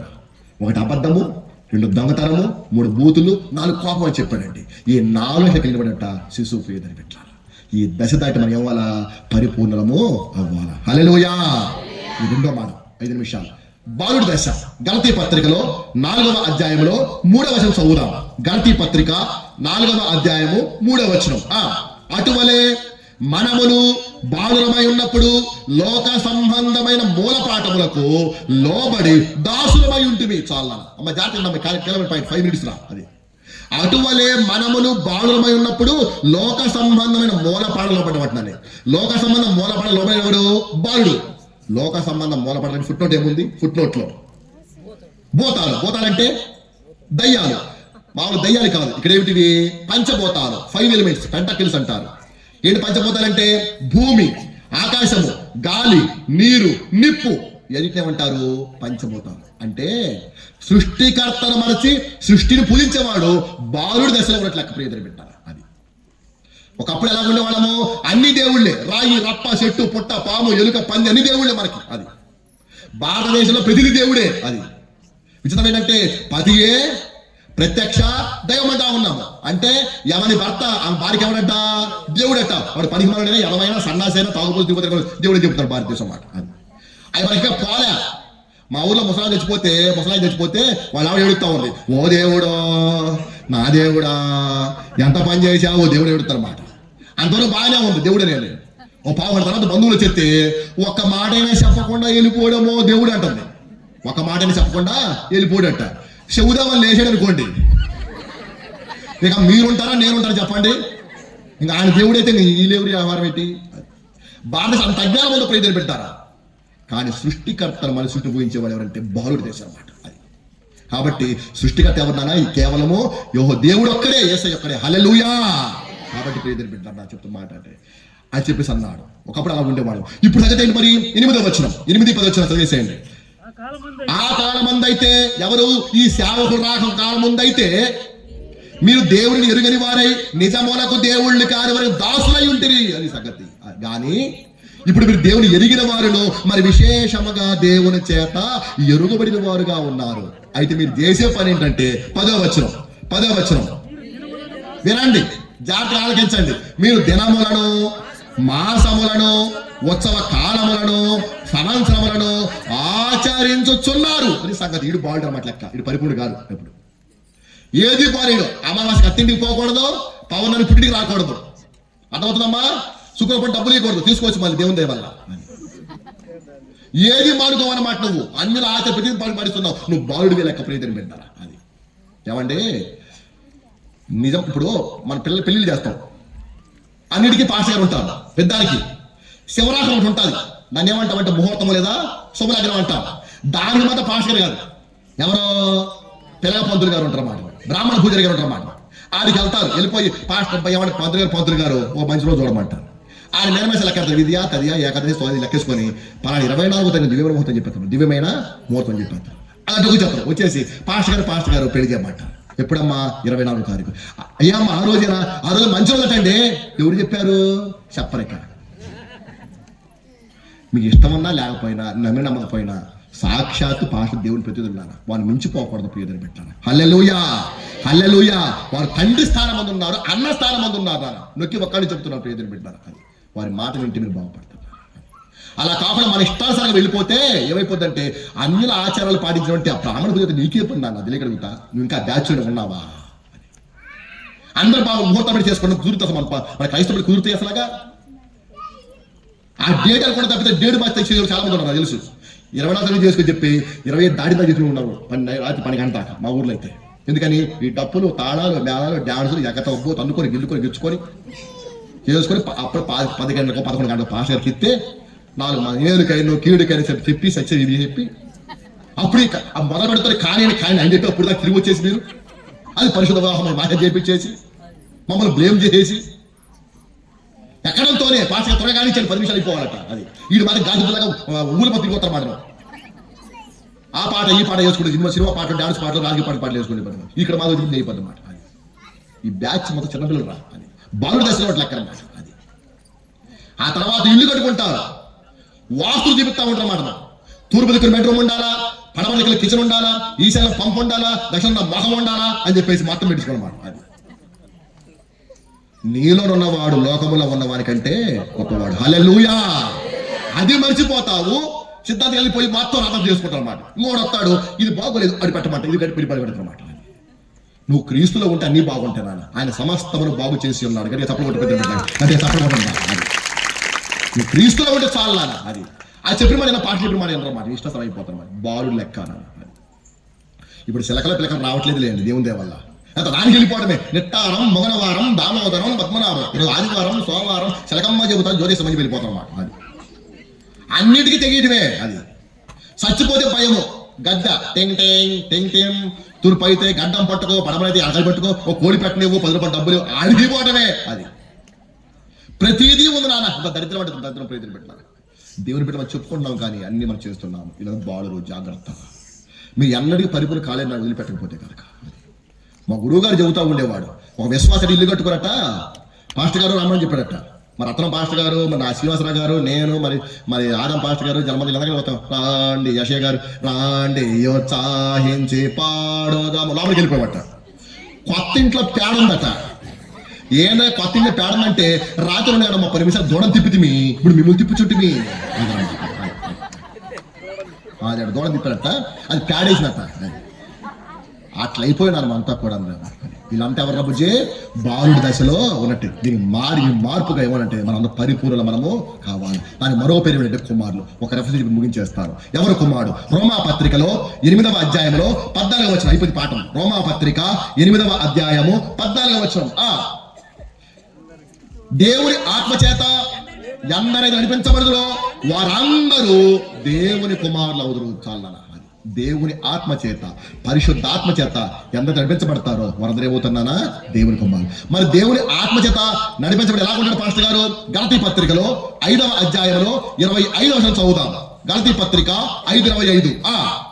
మనము ఆత్మను అనుసరించి జీవించు వారం అయితిమా, ఆత్మను అనుసరించే క్రమముగా నడుచుకుందుము.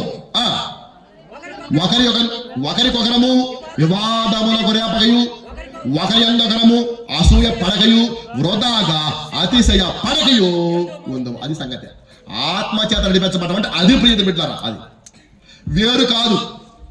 ఇక నేను దాన్ని విప్పితే మళ్ళీ తేడాలు చేత కదా, నాకు అనవసరం కదా విషయం. ఆత్మ పొందుకున్నామని చెప్పేసి కొంతమంది రకాలుగా ఉంటుంది. నాకు అనవసరమైన విషయాలు. ఆత్మను పొందుకు అర్థం ఏంటంటే నడిపించబడేవాడు ఏం చేస్తారట? అసూయలు ఉండవు, అసహ్యం ఉండదు, ఆ తర్వాత వివాదాలు ఉండవు. నాన్న చేసిన పాపని పశ్చాత్తాపడతాడు, దేవుని వద్దకు చేరుకుంటాడు. పేదలు పెట్టాడు. కాబట్టి నాన్న నువ్వు శిశువుగా ఉన్నావా, బాలుడుగా ఉన్నావా, ఆ దశలు దాటి పరిపూర్ణ దశలోకి రావాలి. పేదలు బిడ్డారా. హల్లెలూయా అంటే చెప్పడం హల్లెలూయా. చాలు నాన్న. ఈ గంటమ్మ ప్రసంగంలో ఈ పూట నేను ఏం చెప్పాను, మీరు ఏమన్నారు, అది లెక్కపత్రం ఉండాలి కదా నాన్న. మాకొక చిన్న చెల్లెలు కలదు, దానికి ఇంకాను వయస్సు అది ఇప్పే, అది ఇక కింద ఒకటి ఉన్నది, అది వచ్చే సంవత్సరం చూద్దాం. ఇది వివాహ కాలం ఏం చేస్తాక దాని తర్వాత సంగతి చూసుకుందాం. ఇప్పుడు వయసు గురించి మాట్లాడాం. వయసు అంటే ఏమిటి? పరిపూర్ణత. అన్నయ్యలైన సేవకులు బాధపడుతున్నారు, మా సంఘం మంచిగా ఉందండి, అందరూ మంచోళ్ళే కానీ పరిపూర్ణలోకి రావట్లేదని బాధపడతా ఉన్నారు. ఇప్పుడు సంఘం పరిపూర్ణులు కావాలా, రెండో రాకడికి సిద్ధం అవ్వాలి. మరి ఎవరు పరిపూర్ణుడు? ఏం చెప్పారు ఇప్పుడు దాకా? 1 పరలోకములో ధనం దాచిపెట్టుకునేవాడు అని ఒకసారి చెప్పండి. పరలోకములో ధనమును దాచిపెట్టుకునేవాడు. ఏంటి పరలోక ధనం చెప్పండి? 1 దేవునికి ఇచ్చింది, వెరీ గుడ్. 2 సేవకునికి ఇచ్చింది. 3వది పేదవానికి ఇచ్చింది, అది పరలోక ధనం. రెండో మాట 5 విషయాలు చెప్పాడు. ఏమిటి? ద్వేష స్వభావం లేనివాడు, మోహపు చూపు చూడనివాడు, మాట తప్పనివాడు, శత్రులు ప్రేమించేవాడు, ఆ తరువాత ప్రతీకారము తీర్చుకునేవాడు, ప్రభువులాగా ఉండేవాడు పరిపూర్ణైపోతాడు. 3వదిగా పరలోక కోసం చూస్తూ ఆ బహుమానులు ఎదురు చూస్తూ నా పౌరస్థితి పౌరలోకం చెప్పి అందరికి మాదిరికరంగా జీవించేవాడు పరిపూర్ణుడు అని చెప్పాడు. 4వదిగా ఆత్మ చేత నడిపించబడేవాడు. ఎవరైతే శిశువు దశ దాడతారో, బాలుడు దాడతారో ఆడు కుమారుడు అయిపోతారు. శిశువుగా ఉన్నవాడు ఏం చేస్తాడంటే అసూయలు, కలహాలు, అబద్ధాలు, బూతులు, దొంగతనము, అసూయ ఇవన్నీ కలిగి ఉంటాడు. ఆదివారం రాకుండా చర్చిలు మానేసి వాక్య అనుభవం లేని వాడిగా ఉంటాడని నేర్చుకున్నాం. బాలుడుగా ఉండాలంటే అన్యుల ఆచరణ పాటించేవాడు బాడవుతాడు. ఆ దశ కూడా దాటాల ప్రయత్నం పెట్టారు. కాబట్టి మన అందరూ కూడా మనలో ఉన్నవాడు గొప్పవాడు కాబట్టి, మన దేవుడు నిజమైన దేవుడు కాబట్టి నాన్న ఆయన కోసం ఎదురు చూస్తూ మనమందరం పరిపూర్ణ ఆశిస్తూ నా వాక్య భాగం ముగించేస్తున్నాను. దేవుడు తన వినికిడిలో ఈ వాక్య భాగం ఫలింపచేయను గాక. ఆమేన్.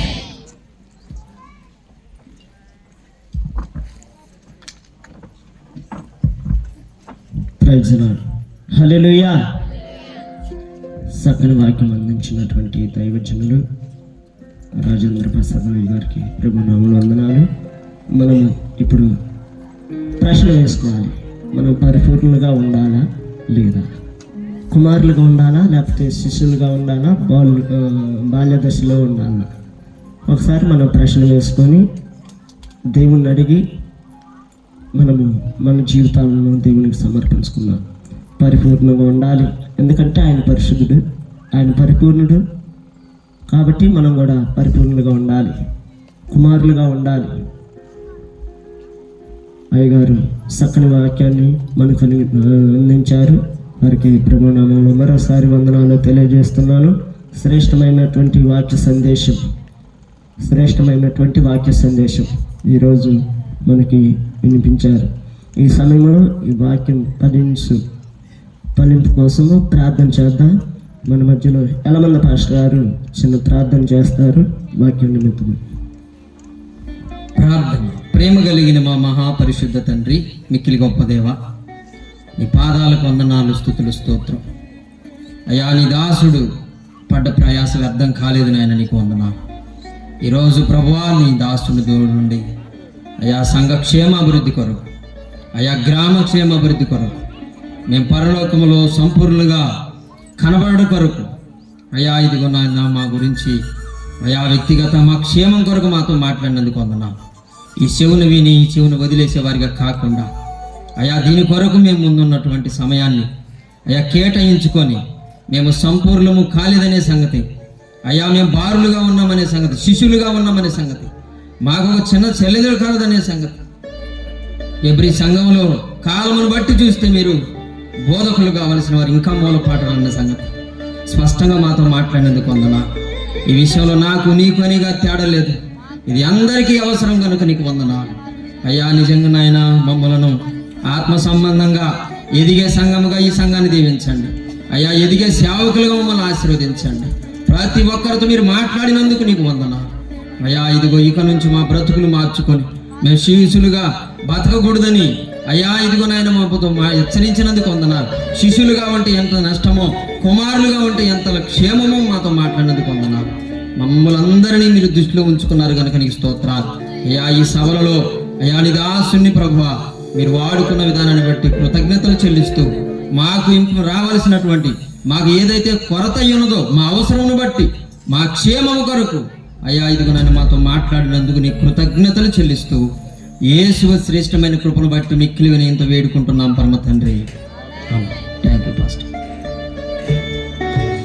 చాలా చక్కగా ప్రార్థన చేసినటువంటి దైవజనులకు ప్రభు నామమున వందనాలు. ఈ సమయంలో లాస్ట్గా ఈ 3 రోజుల నుండి కూడా నిన్న దినాన ఈరోజు మనల్ని పాటల్లో నడిపించినటువంటి వారు ఉన్నారు. అదేవిధంగా నిన్న దినాన మనము పాటలు రిలీజ్ చేశాము. ఆ పాట పూర్తిగా కూడా మనం వెళ్ళలేకపోయాము, ఎందుకంటే సమయం ఎక్కువైందని. ఆ పాట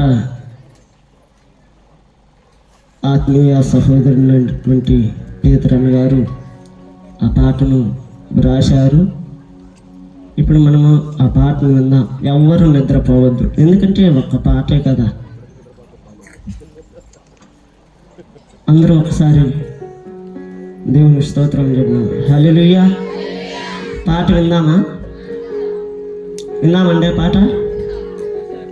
నిన్నటి దినాన మీకు పాటల సీటు అందనటువంటి వారు ఉంటే మీ చేతులు పైకెత్తండి. ఈ పాట